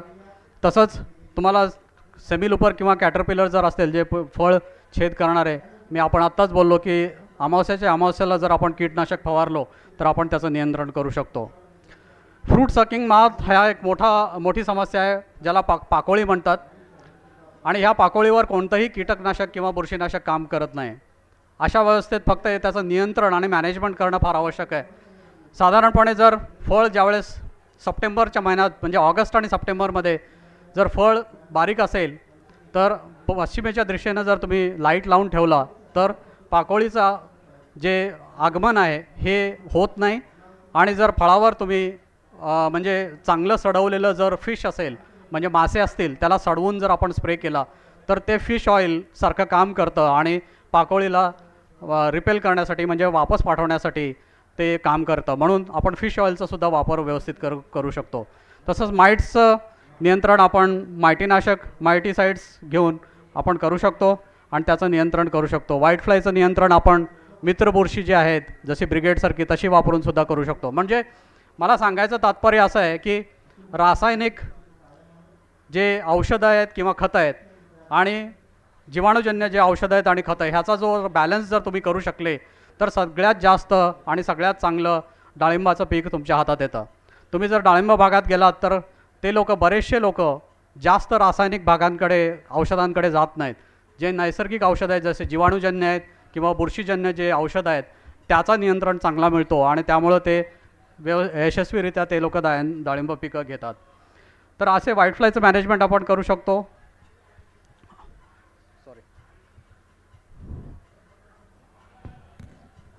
विल्ट हा एक प्रकार आहे. विल्ट हा 2-3 प्रकारामुळे 2-3 प्रॉब्लेम्समध्ये येऊ शकतो. एक तर शॉर्ट होल बोरर्स म्हणजे पिन होल बोरर्स असतात जे स्टेमवर किंवा रूट्सवर पिन होल्स करतात, अशी एक कीड असते. किंवा बुरशी म्हणजे मुळाचा जो रोग असतो त्या मुळाचा रोग आल्यामुळे सुद्धा म्हणजे विल्ट हा प्रकार जास्त येतो. म्हणून जर तुम्ही जीवाणूजन्य जर औषधं वापरले तिथे सोबत जर कीटनाशकसुद्धा वापरले तर तुम्हाला यशस्वीरित्या विल्टचं मॅनेजमेंट चांगल्यारित्या प्रकारे करता येतो. फ्रूट स्पॉट्स आहेत, बरेचसे फ्रूट स्पॉट्स येतात. साधारणपणे मी असं म्हणेन की जर एका झाडाला 150 फळं असतील तर साधारणपणे 30 ते 40 फळं किंवा 50 फळं हे विविध फ्रूट स्पॉट्सनी किंवा डिसीजेसनी गळून पडतात किंवा काढावे लागतात. आणि त्या फ्रूट स्पॉटमध्ये वेगळ्या वेगळ्या बुरश्या असतात पण ह्या सगळ्या बुरशाचं जे म्हणजे कशा असतात हे जास्त विचार घेण्यापेक्षा त्याला जर तुम्ही बुरशीनाशकं आणि जीवाणूजन्य बुरशीनाशकं ह्याचा जर समन्वय व्यवस्थित घेतला, जसं आम्ही इथे लिहिलेलं आहे, सुडो आणि मिलास्टिन म्हणजे सुडोमिनस फ्लोरोसेन्स आणि बॅसिलससारख्या जे बुरशीनाशक आहेत, हे जर आपण रासायनिक बुरशीनाशकाच्या आलटून पालटून जर वापरले तर तुम्हाला यशस्वीरित्या त्याचं नियंत्रण मिळू शकतं. असे बरेचसे म्हणजे फंगल डिसीजेस आहेत, जसे इथे दाखवले सर्कोस्पोरा आहे, अँथ्रॅक्नोज आहे, फायटोफ्थोरा त्याला प्लेग म्हणतात, अल्टरनेरिया आहे, आणि ॲस्परजिलस नावाची जी बुरशी आहे, अशा बऱ्याचशा बुरशी आहेत, कोलेटोट्रायकम आणि ट्रेसिसलेरिया आहे. ह्या बऱ्याचशा बुरशी आपण म्हणजे बुरशीजन्य जीवाणूजन्य बुरशीनाशकामुळे आपण कंट्रोल करू शकतो. रासायनिक बुरशीनाशकं फार स्पेसिफिक असतात, काही बुरशीवर चांगलं काम करतात, काही बुरशीवर चांगलं काम करत नाहीत. त्यामुळं रासायनिक आणि जीवाणूजन्य बुरशीनाशकांचा जो समन्वय आहे तो समन्वय साधून आपण ह्या सगळ्या बुरशीनाशकाचा उपयोग करायला पाहिजे आणि यूज करायला पाहिजे. तेल्या रोगाचं नियंत्रण याच्याबद्दल थोडंसं 5 मिनटं बोलतो. तेल्या रोग पहिल्यांदा 1952 साली आपल्या देशात दिसला. त्याच्यानंतर तो हळूहळू एवढा विकोपास गेला की काही वर्षापूर्वी जर तुम्ही बघितलं तर बऱ्याचशा बागांमध्ये केवळ कुऱ्हाड लावावं लागली आणि बऱ्याचशा बागायतदारांना ह्याचं नुकसान झालं. हे असंही एक डिसीज आहे. तो डिसीज आपण जर वॉटर मॅनेजमेंट चांगलं केलं आणि जर निचरा चांगला झाला, जमिनीतला निचरा फार चांगला जर ठेवला आणि ऑर्गॅनिक म्हणजे जीवाणूजन्य आणि रासायनिक असं जर दोन्ही गोष्टींचा जर समन्वय साधू शकलो तर जास्तीत जास्त जीवाणूजन्य औषधांचा जर उपयोग केला तर हा तेल्या रोग आपण व्यवस्थितरित्या कंट्रोल करू शकतो. ह्याचं मी दुसरा म्हणजे तेल्या रोगाचा आणि निमॅटोडचा फार जवळचा संबंध आहे. खाली जर सूत्रक्रमी असतील तर तेल्या रोग हमखास जास्त येतो आणि म्हणून तेल्या रोगाचं नियंत्रण करण्यासाठी मला असं म्हणावं लागेल की पहिल्यांदा निमॅटोडचं नियंत्रण करणं फार आवश्यक आहे. मी एक छोटासा व्हिडिओ इथे तुम्हाला दाखवतो. तुम्हाला हे तर दिसून येईल की हे जे झाड आहे, हे बघा, हे जे असे जे झाड आहे पिवळटपणा पडलेलं आणि बारीक फळ असलेलं, ही जी फांदी आहे, हे जे सिम्पटम आहे हे निमॅटोडचे सिम्पटम आहेत. म्हणजे ही जिथं फांदी असेल त्याच्या खालचा जो भाग असेल त्या भागामध्ये साधारणपणे सूत्रक्रमीचं इन्फेस्टेशन होतं आणि त्याच्यामुळं हा फांदीचा जो पिवळपणा आणि जे फळ असतं ते लहान आकाराचं असतं, ते फळ वाढत नाही आणि पुढे पुढे ते हळूहळू जाऊन तेल्याग्रस्त होतं. तर म्हणून असे जे झाडं आहेत हे वेळीच ओळखा, निमॅटोडचं नियंत्रण व्यवस्थित ठेवा आणि त्याद्वारे तेल्याचं नियंत्रणसुद्धा आपण व्यवस्थित ठेवू शकतो. असे बरेचसे आहेत. म्हणजे जास्त तापमान असलं तर सूर्याचं डॅमेज, सनस्काळसुद्धा जास्त होतो. बरेचसे डिसऑर्डर्स आहेत. झालं एक 5 मिनटं. आणि अबायोटिक स्ट्रेस म्हणजे न्यूट्रियंट्स कमी पडल्यामुळे काही स्ट्रेसेस निर्माण होतात. तर असे जर न्यूट्रियंट स्ट्रेसेस आणि डिसऑर्डर्स मॅनेज करायचे असतील तर काही उत्पादन बाजारात आहेत, जसे ताबा आणि इतर गोष्टी आहेत, ते तुम्ही वापरू शकता. हे काही कॅनबायसिसचे काही उत्पादन आहेत. त्या कॅनबायसिसच्या उत्पादनाबद्दल मी आता जास्त बोलत नाही. तुम्हाला जास्त माहिती पाहिजे असेल तर तुम्ही मला ह्याचं वापर कसा करायचा आणि ह्याचं नियोजन कसं घालायचं बागेमध्ये ह्याच्याबद्दल मला माहिती विचारू शकता आणि त्याचा आम्ही जास्तीत जास्त माहिती पुरवण्याचा प्रयत्न करू. फक्त मी तुम्हाला काही गोष्टी सांगतो की हे कॅनबायसिसचे उत्पादन जे आहेत हे जीवाणूजन्य आणि मित्रबुरशी आणि मित्र जीवाणूंवर आधारित आहेत आणि ऑर्गॅनिक आहेत. आणि ऑर्गॅनिक उत्पादनांचा फार मोठा महत्त्वाचा वाटा डाळिंब पिकामध्ये आढळून येतो. कारण तेल्या नियंत्रणासाठी तुम्हाला फक्त ऑर्गॅनिक जे औषध आहेत त्याकडे जावं लागतं आणि कोणतेही जसे बॅक्टेरियानाशक जसे आहेत ते काहीही कामाला येत नाहीत. आणि म्हणून आम्हाला असं दिसून आलं आहे की आपण तेल्या मॅनेजमेंट जर करायचं असेल किंवा इतर बुरशींचं किंवा फ्रूट स्पॉट्सचं जर नियंत्रण व्यवस्थित करायचं असेल तर तुम्हाला जीवाणूजन्य किंवा बुरशीजन्य जे नैसर्गिक उत्पादनं आहेत त्याच्याकडे जावं लागेल आणि त्याच्यातून आपली प्रगती साधावी लागेल. काही मी व्हिडिओज पुन्हा इथे दाखवतो. मला वाटतं याचं आमचे काही शेतकरी आहेत, तुम्हाला दाखवतो. असे बरेचसे शेतकरी, आता ते व्हिडिओ तुम्हाला मी दाखवू शकत नाही कारण हा एक कसमात आहे, म्हणजे देवळा नाशिक जिल्ह्यातलं काही जे पोमोग्रेनेटचा एरिया आहे त्यातला हा शेतकरी आहे. तो साधारणपणे दर 15 ते 20 दिवसाला हे जीवाणूजन्य औषधं वापरतो आणि त्यामुळं त्याच्या बागेमध्ये तेल्या रोगाचा प्रादुर्भाव नाही आहे आणि हे ह्याबद्दल सांगतो. तसंच बरेचसे शेतकरी इकडे पंढरपूर भागामध्ये सुद्धा काही शेतकरी आहेत. ते शेतकरीसुद्धा जे जीवाणूजन्य उत्पादनं आहेत ते तेल्या रोगासाठी मॅनेज करतात, वापरतात आणि त्याच्यामुळं तेल्या रोगाचं नियंत्रण होतं. आता हे जर बघितलं तर तुम्ही बऱ्याचशा ही जी बाग आहे ही दाखवलेली ही साधारणपणे अशाच बागायतदारांनी घेतलेली आहे आणि जीवाणूजन्य आणि बुरशीजन्य जे उत्पादनं आहेत, बायोलॉजिकल जे उत्पादनं आहेत त्याचा उपयोग चांगल्या प्रकारे करून त्यांनी ही यशस्वी केलेली आहे. म्हणून मी असं म्हणेन की डाळिंब पिकामध्ये जीवाणूजन्य जे रोग आहे हा बिजापूरचा शेतकरी आहे कर्नाटकमध्ये, त्याचंसुद्धा जर बाग असं बघितलं तर जे ऑर्गॅनिक औषध आहेत त्याचा उपयोग करून त्यांनी भरपूर फायदा घेतलेला आहे. साधारणपणे असं म्हणेन की एका झाडाला जर आपण 80 ते 90 चांगल्या प्रकारचे म्हणजे 450 ते 500 ग्रामचे जर फळं घेऊ शकलो आणि असे जर आपण 300 झाडं आपण एका एकरामध्ये मिनिमम कमीत कमी जर असतील तर आपण बरेचसं चांगलं उत्पादन आपण काढू शकतो. तर असा हा जो डाळिंब पिकाचा जो म्हणजे मॅनेजमेंट आहे, म्हणजे हे जे दिलेलं आहे मी ॲड्रेसेस काही दिलेले आहेत, काही नाशिक भागातले आहेत, काही पंढरपूर सांगोला भागातले आहेत किंवा सांगली भागातले आहेत. असे बरेचसे शेतकरी आहेत जे बायोलॉजिकल उत्पादनं वापरून जे रजिस्टर्ड बायोलॉजिकल उत्पादन, म्हणजे आजकाल बरेचसे उत्पादनं अनरजिस्टर्ड मिळतात, पण हे रजिस्टर्ड बायोलॉजिकल उत्पादनं जर वापरले तर बरेचसे बुरशी आणि बरेचसे कीटक आणि बरेचसे रोग ह्यावर नियंत्रण करून आपण सक्सेसफुलरित्या आपण ह्याचं नियंत्रण करू शकतो. जर अधिक माहिती पाहिजे असेल तर माझा फोन नंबर लिहून घ्या आणि किंवा मला संपर्कात करा. कॅनबायसिस नावाने जर पत्र टाकलं तर तुम्हाला त्याचं यशस्वी मार्गदर्शनसुद्धा आम्ही करू शकू. धन्यवाद. धन्यवाद डॉक्टर संधीकर. हा माझं नाव आहे राघवेंद्र संधीकर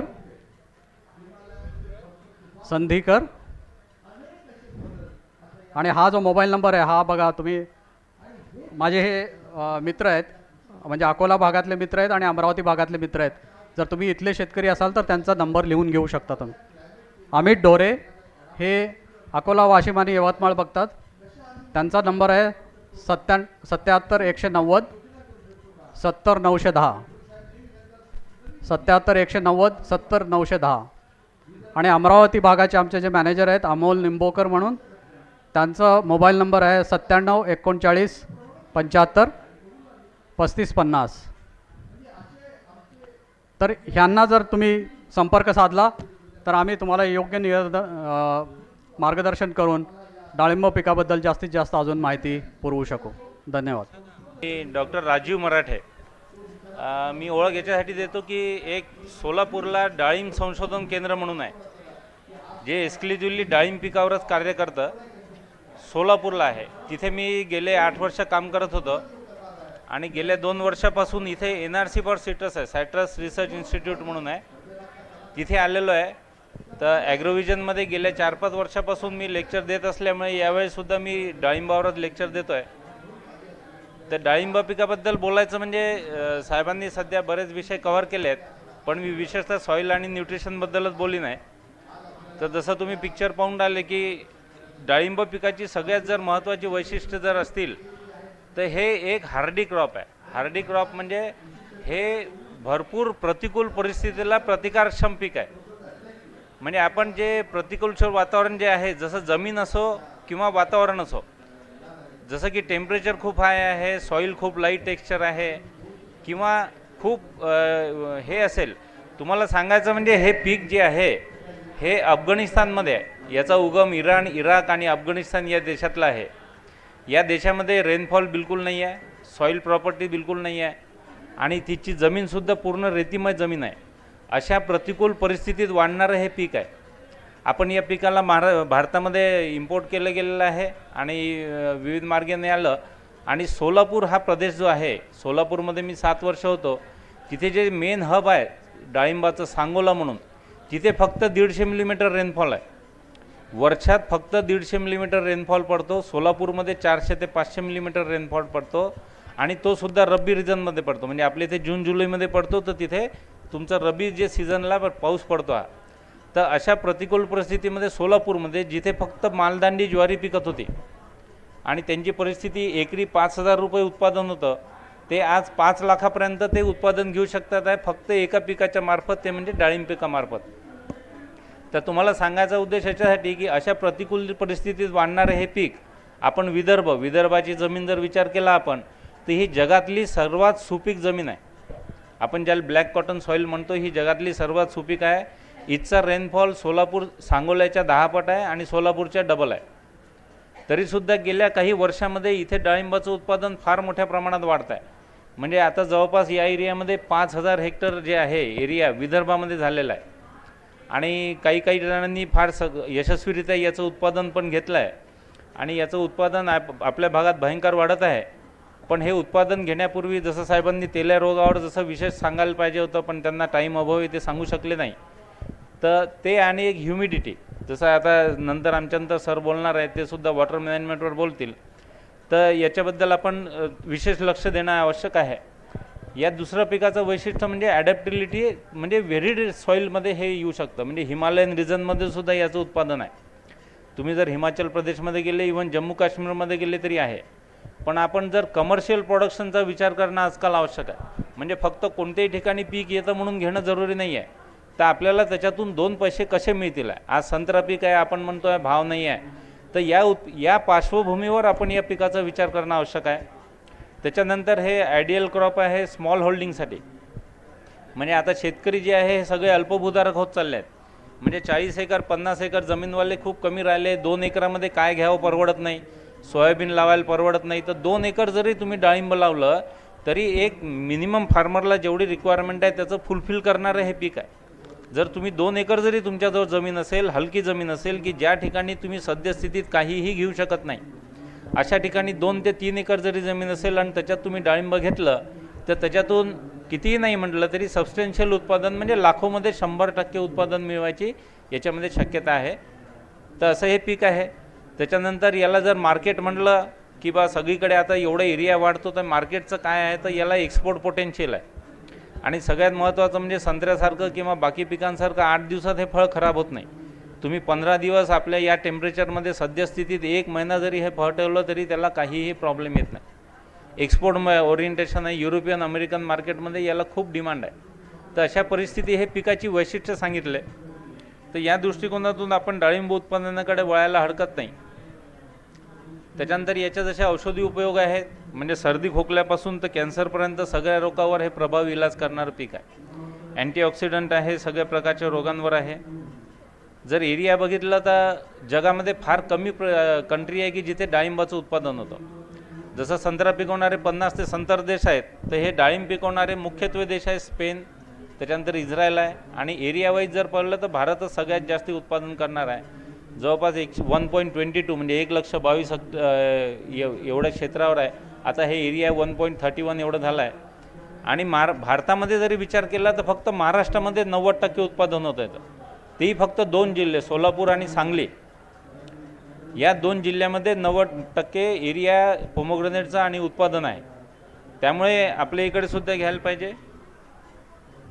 क्लायमेट सगळ्यात महत्त्वाचं आहे. म्हणजे क्लायमेट मी तुम्हाला पहिलेच सांगितलं की हे बेसिकली एरिड क्रॉप आहे. म्हणजे वातावरणामध्ये जर आर्द्रता असेल तर ती या पिकाला फार हानिकारक आहे. टोटल कोरडं वातावरण पाहिजे, जिथे रेनफॉल नाही आहे, जिथे टेम्परेचर हाय आहे. आपल्याकडचं एक्स्ट्रीम टेम्परेचर आहे. आपण जर याचा सर्वायवल विचार केला तर -14 पासून तर जवळपास 45 डिग्री टेम्परेचरपर्यंत याचं सर्वायवल होतं.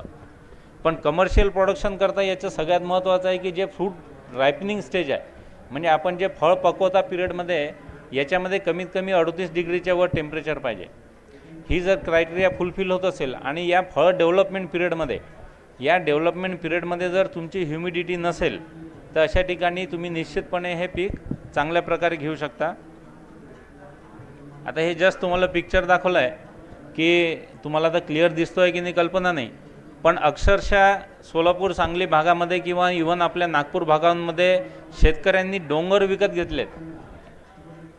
डोंगर विकत घेऊन आज ड्रीपचं जे आपल्याला वरदान लाभलेलं आहे, साहेब त्याच्यावर प्रकाश टाकतीलच, तर अशा ठिकाणी ड्रीपच्या साह्याने जिथे काहीही गवतसुद्धा उगवू शकत नाही अशा ठिकाणी लो कॉस्ट खर्च करून त्यांनी डाळिंबाचं यशस्वीरित्या उत्पादन घेतलेलं आहे आणि मॅक्झिमम एरिया असा डोंगरी भागांमध्ये आहे हा.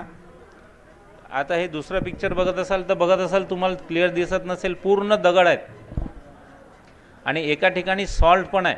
तुम्हाला जर बघितलं असेल की तुम्ही ओलीत केलेलं आहे तिथे पूर्ण खारवट भाग झालेला दिसतो. म्हणजे जेवढं मॅक्झिमम ज्या जमिनीमध्ये कोणतंही पीक उगवू शकत नाही एवढं क्षारपाट जमीन आहे, आपण ज्याला म्हणतो चुनखडीची जमीन आहे, अशा जमिनीमध्ये सुद्धा हे पीक आपण घेऊ शकतो.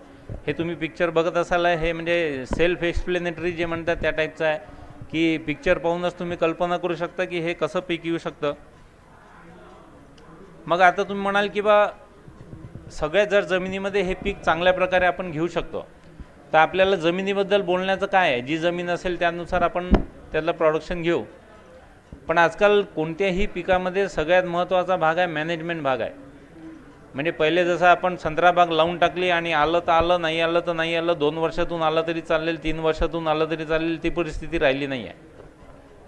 आता कोणतंही फळ पीक घेतो म्हटलं तर सगळ्यात मॅक्झिमम इनपुट कॉस्ट तुमचं द्राक्षामध्ये आहे. द्राक्षाचं ॲश्युअर्ड उत्पादन आहे, तुम्हाला 2.5 ते 3 लाख एकरी मिळतात, पण त्याच्याकरता 1 ते 1.5 लाख रुपये खर्च करावाच लागतो. तुम्ही जर 1 ते 1.5 लाख खर्च नाही केला तर त्याच्यातनं 1 लाख किंवा 2 लाख प्रॉफिट मिळतच नाही. त्याच प्रकारे तुम्ही आज मार्केटमध्ये गेले तर आपण मार्केटमध्ये जो क्वालिटी प्रोड्यूस आहे त्यालाच फक्त डिमांड आहे. म्हणजे संत्र उत्पादन किती झालं पण ते जर दिसायला चांगलं नसेल तर त्याला डिमांड नाही आहे. डाळिंब पिकामध्ये सुद्धा तोच प्रकार आहे की तुमच्या जर डाळिंब उत्पादन होतं पण याच्यामध्ये जसं तुम्हाला सांगितलं जशी आर्द्रता वाढेल, ह्युमिडिटी वाढेल तर याच्यावर शेकडो प्रकारचे बुरशी रोग येतात. या बुरशी रोगांनी तुमच्या उत्पादनावर फरक पडत नाही किंवा फळांच्या याच्यावर फरक पडत नाही, पण बाहेरून हे पूर्ण फळ काळं पडलं जातं. त्याच्यावर सगळे सर्कोस्पोराचे साहेबांनी जसं सांगितले विविध प्रकारचे रोगाचे डाग पडतात. आणि मार्केटमध्ये गेले तुम्ही आणि डाळिंबावर जर 2-4 डाग जरी दिसले तरी कन्झ्युमर त्याची चॉईस नाही आहे. म्हणजे तुम्हाला व्यापारीच सांगतील नाही साहेब इसके ऊपर तो 2 डाग है 3 डाग है, माल लेते नाही.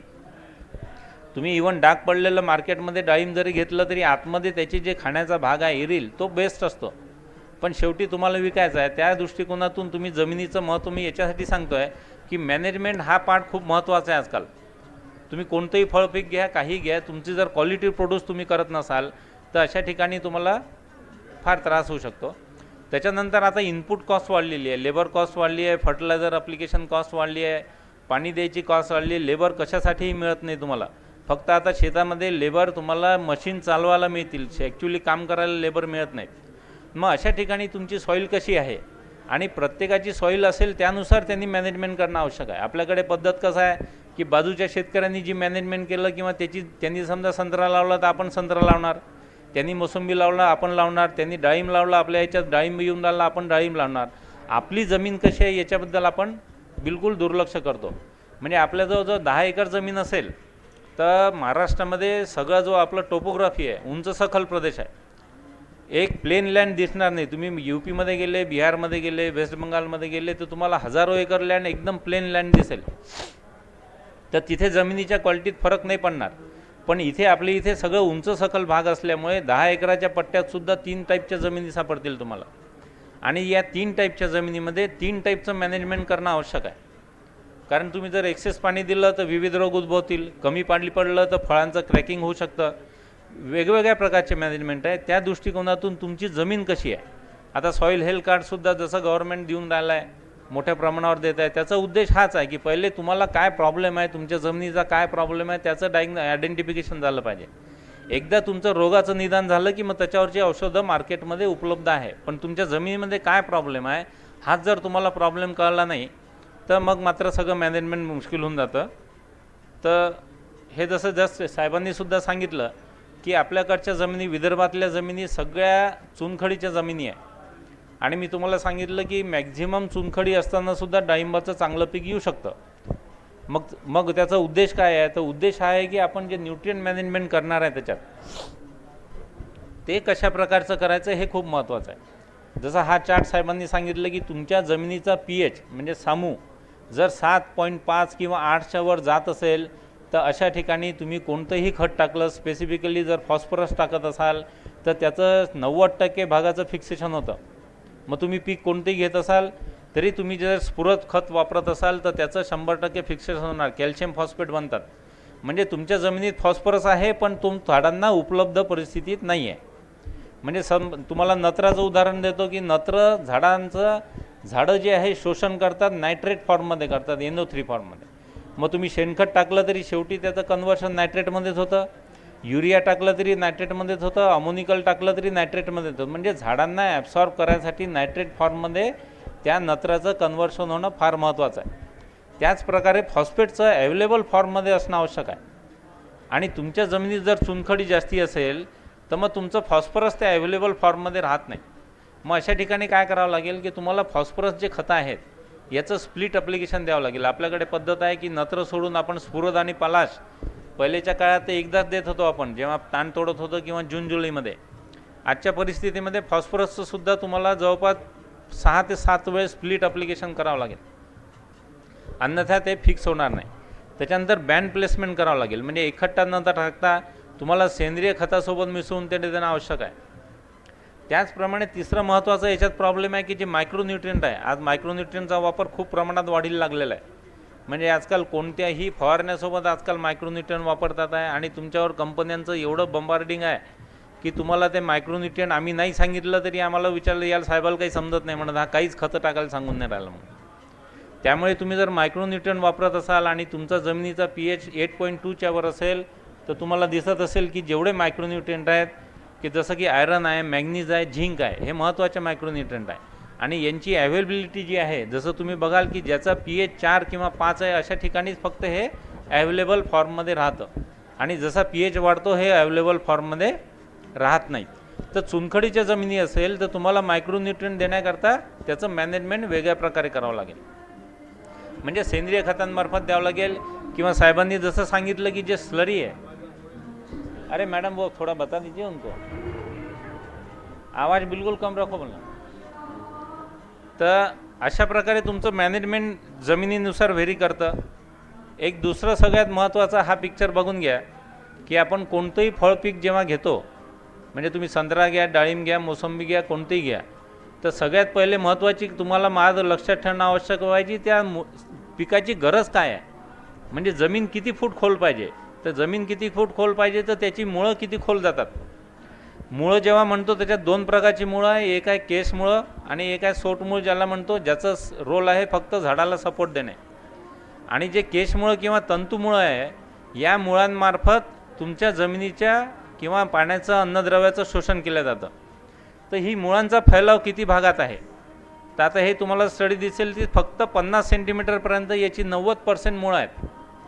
म्हणजेच काय की या पिकाची रिक्वायरमेंट काय आहे की याला कमीत कमी 50 सेंटीमीटर डेप्थची जमीन आवश्यक आहे. मग जसं मी तुम्हाला सांगितलं की पहाडावर सुद्धा डाळिंब लावतात आहे, मग पहाडावर तर तुम्हाला 10 इंचही जमीन मिळत नाही. जमीन म्हणजे 2 गोष्टी लक्षात ठेवा. आता सॉईल हेल्थ कार्ड सगळ्यांना मिळालेलं आहे, पण त्याच्यासोबत मी सांगेन जेव्हा फळपिकाचा वापर करतो त्या दृष्टिकोनातून एक pH हा जर पॅरामीटर सोडला तर बाकी त्याच्यातले पॅरामीटर आपले विशेष महत्त्वाचे नाही आहे. त्याच्यात दिलं आहे नत्र किती आहे, स्फुरद किती आहे, पलाश किती आहे. आता नत्राची दिली त्यांनी कमतरता आहे तुमच्या जमिनीत, तुम्ही उद्या जाऊन 1 किलो युरिया टाकला, नत्राची कमतरता संपली. म्हणजे हे कशा आहे, या ज्या प्रॉपर्टी आहे या चेंज होणाऱ्या आहेत. आपल्याला फळबागाची जेव्हा लागवड करायची आहे तर आपल्याला ज्या जमिनीच्या परमनंट प्रॉपर्टी आहे ज्या चेंज नाही होत त्याच्याकडे लक्ष देणं आवश्यक आहे. कारण कसं आहे की आपण उडीद, सोयाबीन, मूग टाकलं तर त्याचं 1 वर्ष फेल्युअर झालं, काही चुका झाल्या तर दुसऱ्या वर्षी दुरुस्त करता येतात. पण फळपीक जेव्हा तुम्ही लावता तर तुमची चूक आहे की बरोबर आहे हे कळायला 3 ते 4-5 वर्ष लागतात जवळपास. आणि 5 वर्षांतर आपल्याला कळतं की अरे आपण जी जमीन निवडली ही चुकीची जमीन आहे आणि तेव्हा दुरुस्त करायला काही चान्स नाही आहे. तुम्हाला आत्ताच सांगितलं की सगळे इनपुट कॉस्ट खूप वाढलेले आहेत. म्हणून तुम्ही फळबाग जेव्हा लावणार तेव्हा एखाद्या तज्ज्ञाकडून चर्चा करून घेणं आवश्यक आहे. बाजूच्या शेतकऱ्यांनी लावलं म्हणून लावू नका. तर त्याच्यात 3-4 गोष्टी लक्षात ठेवा की तुमचा ह्या जो मुळांचा फैलाव आहे, म्हणजे डाळिंब लागवड करायची जरी असेल तर तुम्हाला 40 ते 50 सेंटीमीटर जमिनीची डेप्थ असणं आवश्यक आहे. जर नसेल तर काय करायचं की आजकाल मॅनेजमेंट प्रॅक्टिसेस आहेत की जर तुम्ही हलकी जमिनीत वापर करत असाल तर मग आपण तेवढ्या एरियाचे खड्डे बनवायला आवश्यक आहे. जर खड्डे महाग पडत असतील आणि तुमच्या जमिनीचा स्लोप खूप असेल, म्हणजे उताराची जमीन तुम्ही वापरत असेल तर मग खड्डे खोदण्यापेक्षा सरळ चर खोदा. उताराच्या आडवे चर खोदायचे आणि त्याच्यामध्ये आपल्या ज्या खालच्या भागातली किंवा वरच्या थरातली जी 10 ते 15 सेंटीमीटरची माती आहे ती भरायची. तेवढं जरी केलं तरी तुम्ही अशा हलक्या जमिनीमध्ये डाळिंब उत्पादन घेऊ शकता. त्याच्याकरता सगळ्यात महत्त्वाचं आहे की त्याचप्रमाणे प्रत्येक पिकाची रिक्वायरमेंट वेगवेगळी आहे.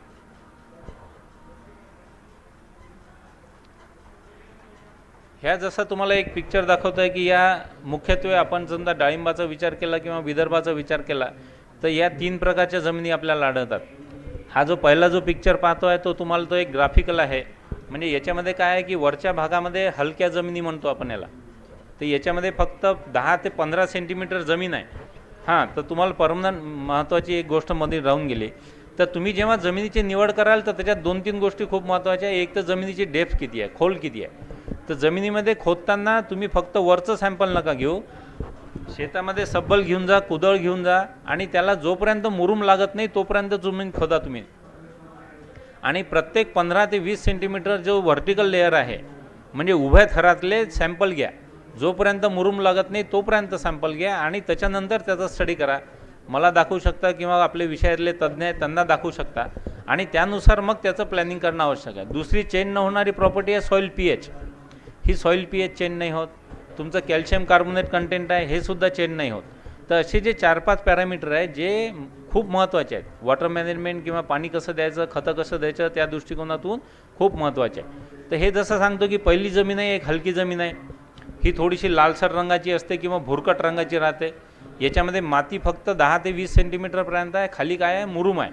अच्छा, मुरुमाचे पण 2 प्रकार आहेत. एक मुरूम आहे आपल्याला जो खोदता येतो, आपण सबलीने खोदला किंवा टिकासीने खोदला तर आपण खोदू शकतो. दुसरा जो मुरूम आहे तो काळा पत्थर ज्याला म्हणतो, तो जर काळा पत्थर असेल तर त्याचं मॅनेजमेंट नाही करता येणार आहे. त्याच्यातून पाण्याचा निचरा होणार नाही. या जमिनीमधून पाण्याचा निचरा चांगला होईल आहे. तर याची मॅनेजमेंट वेगळी राहील आहे. दुसरी जमीन आहे की जवळपास 2 फुटापर्यंत किंवा 1.5 फुटापर्यंत काळी माती आहे आणि 1.5 ते 2 फुटा काळी मातीनंतर खाली मुरूम आहे. तर अशा प्रकारच्या जमिनी तुमच्या एनी फ्रूट क्रॉपच्या लागवडीकरता सगळ्यात बेस्ट आहे. आणि तिसरा जो फोटोग्राफ बघून राहिले तुम्ही त्याच्यामध्ये 5 ते 6 फूटपर्यंत काळी मातीच आहे. किती खोदली, 5 फुटापर्यंत खोदली तरी काळी चोपण माती आहे आणि त्याच्याखाली कधी कधी मुरूम आहे, कधी कधी नाही आहे. आपण जलालखेडा काटोल भागात गेलं तर 20-20 फुटापर्यंत तुम्हाला फक्त काळी माती दिसेल. आणि डाळिंब पीक जेव्हा तुम्ही विचार करता किंवा कोणतंही पीक फ्रूट क्रॉप जेव्हा विचार करता तेव्हा माझ्या मते शक्यतोवर तीच जमीन निवडा ज्या जमिनीमध्ये आपण रूटीन क्रॉप घेऊ शकत नाही. म्हणजे सद्यस्थितीत आपण सोयाबीन घेतो आहे, तूर घेतो आहे, कॉटन घेतो आहे आणि आपल्याजवळ अशी जमीन आहे की ज्या जमिनीमध्ये आपण कोणत्याही प्रकारची जी हंगामी पिकं घेऊ शकत नाही. तर अशा जमिनीचा वापर तुम्ही जर फळबागाकरता केला तर ते सगळ्यात चांगलं आहे. म्हणजे मी तर म्हणतो की तुमच्याजवळ 10 एकर जमीन असेल तर त्यातले 2 ते 3 एकर फक्त फळबागाकरता वापरा. बाकी रूटीन पिकं आहे ते घेतले तरी चालतात. तर आता याच्यामध्ये जमिनीनुसार तुमचं मॅनेजमेंट कसं फरक पडतो.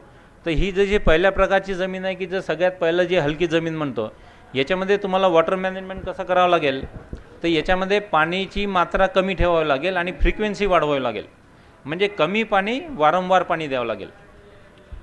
तेच जर भारीची जमीन असेल तर याच्यामध्ये एकदा पाणी दिल्यानंतर 4 ते 5 दिवस पाणी द्यायची गरज नाही आहे. भारी जमिनीमध्ये जर रोज तुम्ही पाणी देत असाल तर त्याच्यामध्ये पूर्ण मुळांमध्ये पाण्याचा संचय होईल आणि तुम्ही त्याच्या मुळांचा कोंडमारा करताय. कारण कोणत्याही जमीन असो, झाड असो किंवा काही असो, जर मुळांद्वारे जर शोषण व्हायचं असेल तर त्याच्यात हवेशीरपणा असणं आवश्यक आहे. तुमच्या जमिनीत खत आहे, पाणी आहे, पण ते जर पूर्ण पाणी भरलेलं असेल आणि तिथे जर एरेशन नसेल तर त्या मुळांमार्फत अन्नद्रव्यांचं किंवा पाण्याचं शोषण केलं जात नाही. त्यानुसार अशा भारी जमिनीमध्ये हलकं पाणी द्या. एक वेळ पाणी दिलं तरी 6 ते 7 दिवससुद्धा पाणी नाही दिलं चालतं या सीझनमध्ये. आणि ज्या खूप खोल जमिनी आहे, 5 ते 6 फूट खोलीच्या जमिनी आहे, या जमिनींचं फळबागीकरता वापरूच नाही माझ्या मते. काही जण म्हणतील साहेब आमच्या इथं तर मस्त संत्रा येऊन राहिला, पण काही जणांमध्ये येत असेल. पण आपण जेव्हा मेजॉरिटीचा विचार करतो तर अशा जमिनींमध्ये सगळ्यांना माहीत आहे संत्रा राहू द्या, डाळिंब राहू द्या, मर रोग हा एक कॉमन आहे. आणि अशा भारी जमिनींमध्ये जर मर रोगाचा एकदा शिरकाव झाला तर तुम्ही कितीही महागाची औषधं वापरली तरी ती दुरुस्त होत शकत नाही. तुम्ही एक गोष्ट लक्षात ठेवणं आवश्यक आहे की रोग आणि किड्यांमध्ये फरक एवढा महत्त्वाचा आहे की किडींचा जर प्रादुर्भाव झाडावर होत असेल तर आपण फवारणीद्वारे किडींना कंट्रोल करू शकतो.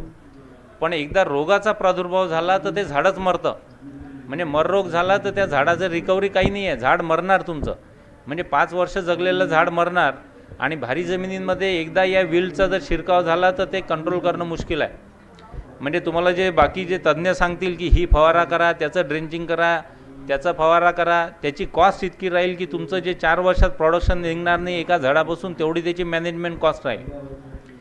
तर या परिस्थितीचा विचार करता आणि वॉटर लॉगिंग आहे, मर रोग आहे, पुन्हा संत्रा राहो की डाळिंब राहो, याच्यामध्ये जे फ्लॉवरिंग इंडक्शन आहे, म्हणजे जी फुलं येण्याचा जो पद्धती आहे, याच्यामध्ये आपण काय करतो, फुलं येण्याकरता पाणी तोडतो म्हणजे आपण त्याचं पाणी बंद करतो, झाडांना स्ट्रेस देतो म्हणजे त्याला असं आपण त्याची रिप्रोडक्टिव्ह फेज इंड्यूस करतो, म्हणजे त्याची शाखीय वाढ, जी झाड वाढायची पद्धत आहे ही आपण रोखतो, आर्टिफिशियली रोखतो. म्हणजे खरं पाहिलं तर आपण त्या झाडावर अन्याय करतो आहे, पण आता आपल्या स्वार्थाकरता त्याचं पाणी तोडतो. आणि निसर्गातलं कोणतंही जर पीक असेल तर जेव्हा त्याला सिम्पटम मिळतात की आपण आता मरणार आहे रोगाच्या प्रादुर्भावाने किंवा कशामुळे, तर मॅक्झिमम प्रोडक्शन करून मरण्याकडे झाडाचा कल असतो. म्हणून तुम्ही जर संत्र्यामध्ये पाहिलं की फायटोप्थोरा आहे, डिंक्या रोग, तर डिंक्या रोगग्रस्त झाडं जर असेल तर त्याच्यावर हजारो फळं लागलेली दिसतात. कारण हेच आहे की तो झाड स्ट्रेसमध्ये गेल्यानंतर मॅक्झिमम प्रोडक्शन करायची त्याची टेंडन्सी असते. तर अशा जमिनींमध्ये काय सगळ्यात मोठा प्रॉब्लेम काय की झाडांना ताण बसत नाही. म्हणजे तुम्ही 4 महिने जरी पाणी तोडलं, आज बघा मी सांगेन तुम्हाला की पावसाळ्यापासून त्या बागेत पाणी दिलेलं नाही आहे, तरीसुद्धा झाडांना ताण बसलेला नाही आहे. आणि झाडांना ताण जर बसला नाही तर आपल्याला फ्लॉवरिंग ॲट ए टाईम मिळणार नाही. डाळिंबामध्ये असं आहे की वर्षभर फ्लॉवरिंग होत राहतं, पण डाळिंबामध्ये सुद्धा आपण ताण याच्यासाठी देतो की आपलं मॅनेजमेंटच्या दृष्टीने सोयीचं व्हावं, की एकाच वेळ फळं यावे, एकाच वेळ मार्केटिंग करावं, एकाच वेळ खताचं नियोजन करावं. हे सगळं करण्याकरता आपण म्हणून आर्टिफिशियली एका वेळ ताण देऊन सगळे फळं फ्लॉवरिंग फ्रुटिंग एका वेळे करायचा आपला प्रयत्न असतो. तर ते या जमिनीमध्ये शक्य होत नाही. म्हणजे फुलं येतील पण वर्षभर फुलं येत राहतील, मॅनेजमेंट व्यवस्थित होणार नाही. त्यामुळे अशा जमिनींचा वापर जर तुम्ही फळांसाठी जर टाळला तर ते निश्चितच चांगलं राहील आहे. आता एक जनरल एक सांगितलं की भरपूर व्हेरायटीज आहेत मार्केटमध्ये अवेलेबल आहेत. हे जसे व्हेरायटी आहे की आज एक 5 वर्षापूर्वी सगळ्यात 90% बागांमध्ये हे गणेश व्हेरायटी होती. तुम्हाला आठवत असेल, तुम्ही जुन्या काळात डाळिंब खाल्लं असेल तर पिवळ्या रंगाचं डाळिंब होतं, अर्धा किलो 700 ग्रामपर्यंत एकच डाळिंब बसायचं, किलो 2 डाळिंब बसायचे. या पिकाचं गणेश या व्हेरायटीचं वैशिष्ट्य असं आहे की या गणेश व्हेरायटीवर रोग कमी आहे, रोगांचा किडींचा प्रादुर्भाव कमी आहे, याची फळाची साईज सगळ्यात मोठी आहे, याचं प्रोडक्शन खूप मोठं आहे. त्यानुसार सगळ्यात महत्त्वाचं म्हणजे फ्लॉवरिंग टू फ्रुटिंग. संत्र्यामध्ये 9 महिने लागतात फ्लॉवरिंग टू फ्रुटिंगसाठी. डाळिंबामध्ये गणेश व्हेरायटीमध्ये फक्त 5 महिन्यात तुमचं फळ तयार होतं. याला इन्सेक्टिसाईड पेस्टिसाईडची कमी आहे, म्हणजे रिक्वायरमेंट कमी आहे. पण याच्यामध्ये ड्रॉबॅक असा आहे की तुम्ही मार्केटमध्ये गेले तर याला डिमांड नाही आजच्या डेटला. आणि याची जर क्वालिटी म्हटलं, टेस्टसुद्धा सगळ्यात बेस्ट आहे. म्हणजे दाण्यांचं डाळिंब खायला गेले तर त्याच्यात 2 क्वालिटी आहे, एक दाणे तोंडात टाकले की एक कडक लागतात आणि एक सॉफ्ट लागतात, म्हणजे मऊ दाणा लागतो. तर या गणेश व्हेरायटीमध्ये 90% व्हेरायटीचे जे सगळे वैशिष्ट्य आहे. म्हणून गेले 100 वर्षापासून हीच व्हेरायटी मार्केटमध्ये डॉमिनेट होती. पण आता काय झालं की सगळं कलरला डिमांड आलेली आहे. भगवा व्हेरायटी काढलेली आहे, एकदम लाल कलर रंग आहे, त्याचे दाणेसुद्धा खूप लाल भडक रंगाचे आहे. तर मार्केटमध्ये गणेशचं असेल आणि भगवाचं असेल तर 90% मार्केट जे कन्झ्युमर प्रिफरन्स आहे तो भगवाला आहे. तर अशा परिस्थितीमध्ये त्याच कारणामुळे मार्केट डिमांडनुसार शेतकरी तुमचं प्लॅन्टेशन करणार. तर आजच्या डेटला 99% बागा भगवायच्यात आहेत, कारण की रेटमध्ये सुद्धा डिफरन्स आहे. भगव्यात ड्रॉबॅक असा आहे की याच्यावर थोडा रोग आणि किडीचा प्रादुर्भाव जास्ती आहे. याचा फ्लॉवरिंग टू फ्रुटिंग पिरियड 7 महिने लागतं त्याला, म्हणजे तेवढाच इन्सेक्टिसाईड पेस्टिसाईडचा खर्च वाढलेला आहे. त्यामुळे काही जणांना जर पॉसिबल होत असेल तर तुम्ही 3-4 एकर डाळिंब भगवा व्हेरायटी लावत असेल तर 1 एकर गणेश लावायला सुद्धा हरकत नाही आहे. आणि याच्यात क्रॉप फेल्युअर बिलकुल होत नाही गणेशमध्ये. भगव्यामध्ये समजा एखाद वेळ फेल्युअर झालं तर पूर्ण क्रॉप जाऊ शकतं, पण गणेशमध्ये तुम्हाला काही ना काही निश्चितच मिळेल आहे. त्याच्यानंतर सगळीकडे झालं की बाण घालायची पद्धत चालू आहे. तर हे अशास्त्रीय पद्धती आहेत, काही बाण घालू नका सध्या सुरुवातीलाच. तर तुम्ही जेव्हा केव्हा प्लॅन्टेशन कराल तर पहिला पिक्चर बघत असाल तुम्ही, ते एकदम ज्या हलक्या जमिनी आहे जिथे मातीच नाही आहे, तर अशा ठिकाणी डायरेक्ट ट्रेंचेस खोदा तुम्ही, सरळ मशीनच्या सहाय्याने खोदा, किंवा आजकाल जे तुमचं मोल्डबोर्ड फ्लो आहे, पलटी नांगर म्हणतो, मोठ्या मोठ्या ताकदीचे पलटी नांगर आलेले आहेत, त्यांनी तुम्ही पहिले बागेचं लेआउट करून घ्या. बाग लावण्यापूर्वी सगळ्यात महत्त्वाचं आहे की तुम्ही ऑन पेपर त्याचा नकाशा बनवून घ्या. त्याची लेंथ किती आहे, विड्थ किती आहे, स्लोप किती आहे, एकदा कागदावर घेऊन बसा. मग आपण तर डाळिंबाचं स्पेसिंग वगैरे मी सांगेन 4.5 बाय 3 मीटरवर लावणार आहे. जमिनीच्या कुवतीनुसार आपण स्पेसिंग ठेवणं आवश्यक आहे. झाडांमध्ये हाय डेन्सिटीचं फॅशन आहे म्हणून हाय डेन्सिटी जायला जरुरी नाही आहे. तुमची जमीन कशा प्रकारची आहे, कारण तुम्हाला पहिलेच सांगितलं की हलकी जर जमीन असेल तर याच्यामध्ये व्हिजिटेटिव्ह ग्रोथ म्हणजे झाडांची वाढ कमी राहणार. तुमची जर जमीन भारी असेल तर तुमचं झाडांची ग्रोथ खूप फास्ट राहणार. तर त्यानुसारसुद्धा तुम्हाला स्पेसिंग का ॲडजस्ट करणं आवश्यक आहे. त्याच्यानंतर आता कसं झालं की सगळं मेकनायझेशन झालेलं आहे. म्हणजे फवारणीसुद्धा तुम्हाला स्प्रेअर वापरणं आवश्यक आहे, ट्रॅक्टर वापरणं आवश्यक आहे. तर त्या दृष्टिकोनातून 2 ओळींमध्ये 4.5 मीटरपेक्षा अंतर कमी ठेवूच नका, कारण ट्रॅक्टरचा वापर करणं आवश्यकच आहे तुम्हाला. तर ट्रॅक्टर झाड भरपूर ग्रोथ झाल्यानंतर एक ट्रॅक्टर चालायला 4.5 मीटर लेंथ आवश्यकच आहे 2 ओळींमध्ये. आणि दुसरं जसं आहे की जर प्लेन असेल आणि खूप मुरुम असेल तर हे खड्डेसुद्धा बनवू शकता आपण. तुम्हाला जसं मी आत्ता रूट ग्रोथ दाखवली त्याची रूटची काय आहे, तर कमीत कमी 2 फूट खोल खड्डा असावा आणि वरती जो आहे तो 3 फूट राहिला तरी चालू शकतो. त्याच्यामध्ये चांगली गाळाची माती भरा आणि त्याच्यावर प्लांटेशन करा. त्याच्यानंतर जिथे खूप पाण्याचा संचय होतो, जसं तिसरा फोटोग्राफ पाहिला असेल तर तुम्ही त्याला बांध पद्धत म्हणतो आपण, तर तशा ठिकाणी थोडेसे रेज बेड बनवून घ्यायचे आणि त्याच्यावर प्लांटेशन करायचं. आणि एक सगळ्यात जवळचा जो फोटोग्राफ आहे तो आहे बेडिंग सिस्टीम. ही बेडिंग सिस्टीम म्हणजे शालो सॉईल असेल तर पहिले बांध बनवून घ्यायचे, त्यामुळे त्याची सॉईलची रूटिंग डेप्थ पण वाढते. जर पाऊस कमी असेल तर त्याचं सॉईल वॉटर कन्झर्वेशन पण होतं. आणि उताराच्या आडवे जर अशा प्रकारचे बांध घातले तर खूप चांगल्या प्रकारे आपण बागेचं मॅनेजमेंट करू शकतो. हे जसं तुम्ही बघितलं की बांध घालणं तर बऱ्याच ठिकाणी आपण कमरे एवढे बांध घालतात तशा प्रकारचं नाही आहे. हे बघा हलक्या जमिनीमध्ये सिंपल बांध घातलेलं आहे आणि त्याच्यावर डाळिंबाचं प्लांटेशन केलेलं आहे. आता जसं मी तुम्हाला सांगितलं की 2 ओळींमध्ये अंतर किती असावं, तर तुमची जमीन जर खूप हलकी असेल, मी तुम्हाला पहिलेच सांगितलेलं आहे की एकदम हलकी जर जमीन असेल तर 2 ओळींमध्ये 4 फूट अंतर ठेवावं आणि 2 झाडांमध्ये 4 मीटर अंतर ठेवावं आणि 2 झाडांमध्ये 3 मीटर अंतर ठेवावं. हे मिनिमम आहे. याच्यापेक्षा कमी अंतर ठेवणं निश्चितच फायदेशीर नाही आहे. त्याच्यानंतर जर तुमची जमीन मध्यम असेल तर तुम्ही 2 झाडांमधलं अंतर 3.25 मीटर ठेवू शकता. आणि तुमची जर जमीन खूप भारी असेल, जसं 2 फूट काळी माती असेल, तर अशा ठिकाणी 3.5 मीटर तरी तुम्ही अंतर ठेवणं आवश्यक आहे. तर हे 2 ओळींमध्ये झाडांमधलं अंतर अशा प्रकारे मॅनेज करा. त्याच्यानंतर खड्डे भरत असाल तर खड्डे भरत असताना एक काळजी आवश्यक आहे की तुमच्या बाजूला जर वारुळी असेल, म्हणजे आपण ज्याला उधळी म्हणतो, तर उधळी जर असेल अशा ठिकाणी थोडेसे औषधं लिहून दिलेले आहे. क्लोरोपायरिफॉसचं स्प्रे करा, ब्लिचिंग पावडर स्प्रे करा. त्याच्यानंतर त्याच्यात खड्डे भरा आणि खड्डा भरताना जमीन लेवलच्या 1 फूट तरी वर भरा. त्यांनी काय होतं की आपण पाणी दिल्यानंतर तो खड्डा बसतो, खाली बसणं म्हणतो आपण, तर तो खड्डा बसून जाईल आहे आणि त्याच्यानंतर जमीन लेवलला त्याचं प्लांटेशन होईल आहे. तर अशा प्रकारे खड्डे भरा. त्याच्यामध्ये एवढे खतं टाकले तरी चालतील आहे. सिंगल सुपर फॉस्फेट आहे, निंबोळी पेंड आहे, ट्रायकोडर्मा आहे, PSB अझोटोबॅक्टर आहे आणि कुजलेलं शेणखत वापरा. त्याच्यानंतर असे खड्डे भरून 1 महिना त्याला मुरू द्या. त्याच्यानंतर तुम्ही झाडांचं प्लांटेशन करा. आता तुम्ही झाड लावल्यानंतर सगळ्यात महत्त्वाची गोष्ट म्हणजे पहिल्या वर्षी त्याचं जसं तुम्ही संत्रा पीक पाहिलं असेल तर याच्यामध्ये काय की एकच खोड असतं. तर डाळिंब पिकामध्ये 3 ते 4 खोडं असतात. तर त्या 4 खोडं ठेवून तुम्ही त्याचं प्लांटेशन करा. हे जसं आहे की 4 खोडं ठेवा 4 साईडला आणि नंतर झाडाची लागवड करा. थोडंसं टाईमचा अभाव आहे, तर तुमचं डाळिंबावर जर काही स्पेसिफिक प्रश्न असेल तर तुम्ही निश्चित सांगा. म्हणजे पूर्ण लेक्चर देत बनण्यापेक्षा तुम्हाला तर एक क्वेश्चन सांगता येतील आहे. नसेल तर आपण आटोपतो घेऊ. काही स्पेसिफिक क्वेश्चन असेल तर विचारा तुम्ही. माझा कॉन्टॅक्ट नंबर आहे 98 90 60 9657 9890609657.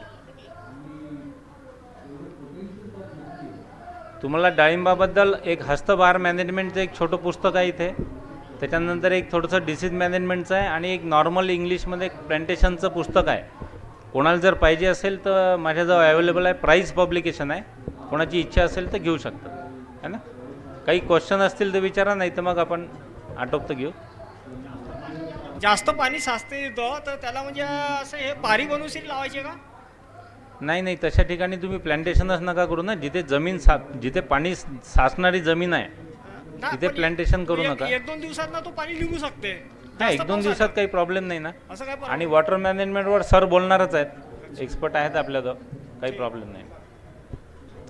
किती वर्षांनी पीक सुरू होते? ॲक्च्युली याला कसं आहे की याला तुमच्या म्हणजे रोपा स्टेजपासून फ्लॉवरिंग चालू होतं. आपल्याला पीक सुरू होणं म्हणजे आपल्याला जे परवडण्यासारखं पीक आहे तर झाडावर कमीत कमी 50 फळं तरी लागले पाहिजे. कारण एक जरी फळ असेल तरी फवारण्या आणि फवारणी याचा सगळा खर्च सारखा करावा लागतो. त्यामुळे तुमच्या झाडाची ग्रोथ, ज्या झाडावर 50 फळं ॲटलिस्ट धरू शकतील असे जर ग्रोथ झाली असेल तर तुम्ही निश्चितच उत्पादन घेऊ शकता. किती वर्ष? जर चांगलं मॅनेजमेंट असेल तर काही जण 2 वर्षामध्ये सुद्धा झाडाची ग्रोथ करतात आहे आणि 2 वर्षापासून पिकं घेतात आहे. 3 वर्षापासून तर आपण निश्चितच पीक घेऊ शकतो. धन्यवाद.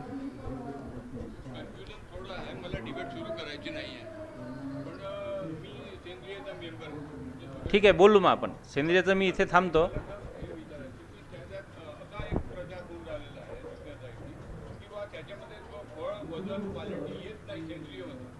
येत नाही असं नाही आहे. एक लक्षात घ्या, फक्त सेंद्रियमध्ये सुद्धा सगळी फ्रूट म्हणजे न्यूट्रिशन रिक्वायरमेंट सेंद्रियच्या मार्फत 100% पूर्ण होऊ शकते. सेंद्रिय खतावर डाळिंब उत्पादन घेऊ शकतो. पण मी तुम्हाला एकच सांगितलं की सेंद्रियमध्ये काय आहे की आपल्याला जी क्वालिटी पाहिजे, म्हणजे जसं तुम्ही मार्केटमध्ये गेले की बा 2 डाग पडले, 3 डाग पडले, साहेब जसे म्हणतात क्वालिटी बेस्ट आहे, टेस्ट चांगली आहे. सेंद्रियमध्ये न्यूट्रिशनल रिक्वायरमेंट 101% फुलफिल होते, काही वादच नाही आहे, त्यात काही वाद नाही. फक्त हाच आहे की तुम्ही जर इन्सेक्टिसाईडचा फवारण्या नाही केल्या तर तुमच्या फळावर 100% डाग पडणार. विदाऊट फवारण्या तुम्ही फ्रूट हार्वेस्ट करू शकत नाही. चांगल्या क्वालिटीचं म्हणतो. तुम्हाला प्रोसेसिंग करता फ्रूट वापरायचं असेल तर 100 डाग पडले तरी काही प्रॉब्लेम नाही, सेंद्रिय चालू शकतं. पण मार्केटमध्ये माल विकायचा असेल तर तुम्हाला इन्सेक्टिसाईड, फंजीसाईडची फवारणी आवश्यक आहे.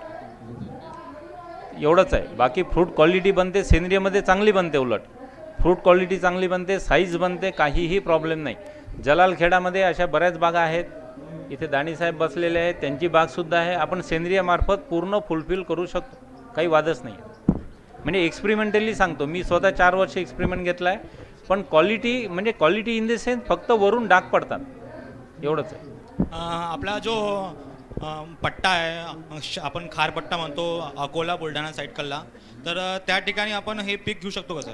खारपट्ट्यामध्ये असं आहे की खारपट्ट्यामध्ये जिथे खारपट्टा जर तुम्ही बोलला तिथे 20-20 फूट खोल जमिनी आहेत.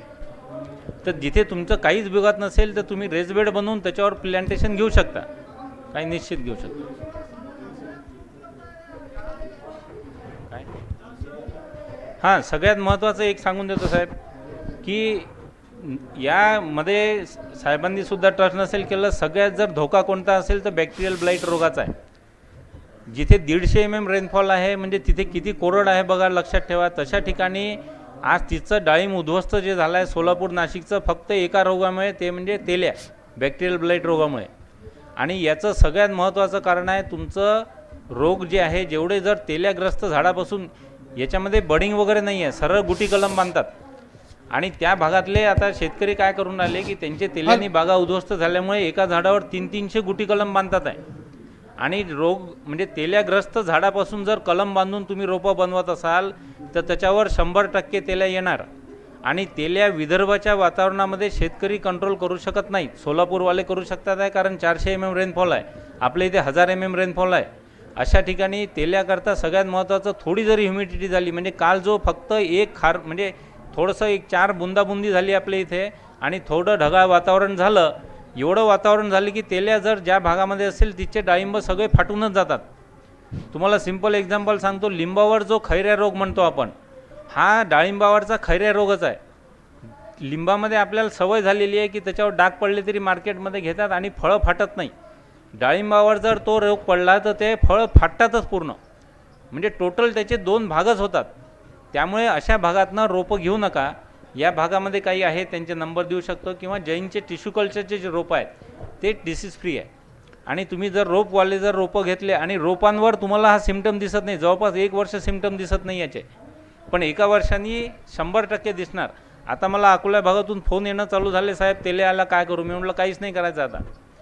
आणि काय आहे की तुम्ही तेल्यावाले जर आणत असाल 10 रुपयांनी कलम घेत असाल आणि इथे 30 रुपये कलम आहे, ज्या भागामध्ये असे एका झाडावर त्यांनी 400 कलम बांधले आहे ते तुम्हाला 10 रुपयात सुद्धा कलम द्यायला तयार आहे, पण त्यापायी तुम्ही आपलं नुकसान करताय. आणि नुकसान केल्याबरोबर एकानी जरी असं रोगट जर रोपं आणली तर ते पूर्ण गावाचं नुकसान करेल.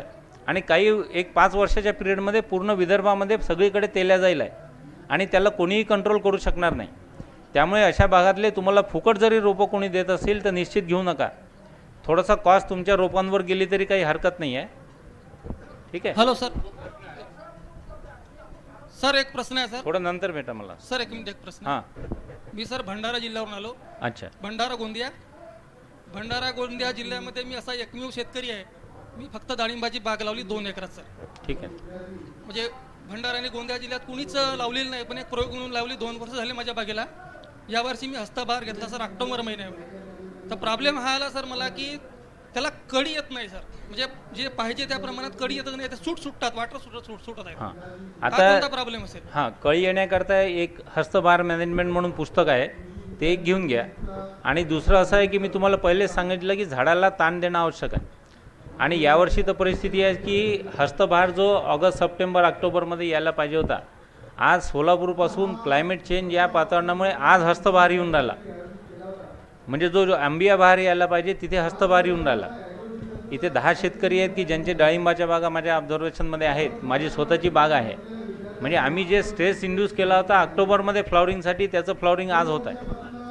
आणि त्याच्याकरता तुम्हाला 2 गोष्टी आवश्यक आहे की जी फुटवे निघतात, म्हणजे डाळिंबामध्ये जमिनीतून फुटवे निघण्याचं प्रमाण भयंकर मोठा आहे, तर ते फुटवे निश्चित काढणं आवश्यक आहे. तुम्हाला वरचे सुद्धा काढणं आवश्यक आहे. तुम्ही त्या पिरियडमध्ये थोडंसं नायट्रोजनचं सप्लाय कमी करा, फॉस्फरसचं सप्लाय वाढवा आणि झाड पूर्ण स्ट्रेसमध्ये द्या.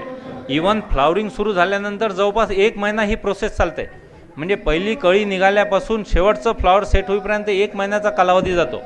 तर या पूर्ण कालावधीमध्ये सुद्धा झाडांना स्ट्रेसवरच ठेवा तुम्ही. जोपर्यंत फळांचं सेटिंग होत नाही तोपर्यंत भरपूर प्रमाणात पाणी चालू करू नका.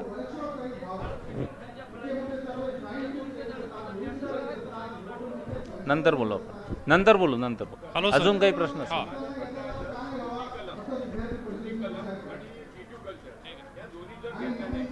तर कटिंग्स आणि बियापासून जर मी झाडं तयार केली, निश्चित चांगलं. किती वर्षांनंतर फळ मी तुम्हाला सांगतो, बियापासून सुद्धा झाड बनवण्यात काहीही ड्रॉबॅक नाही आहे.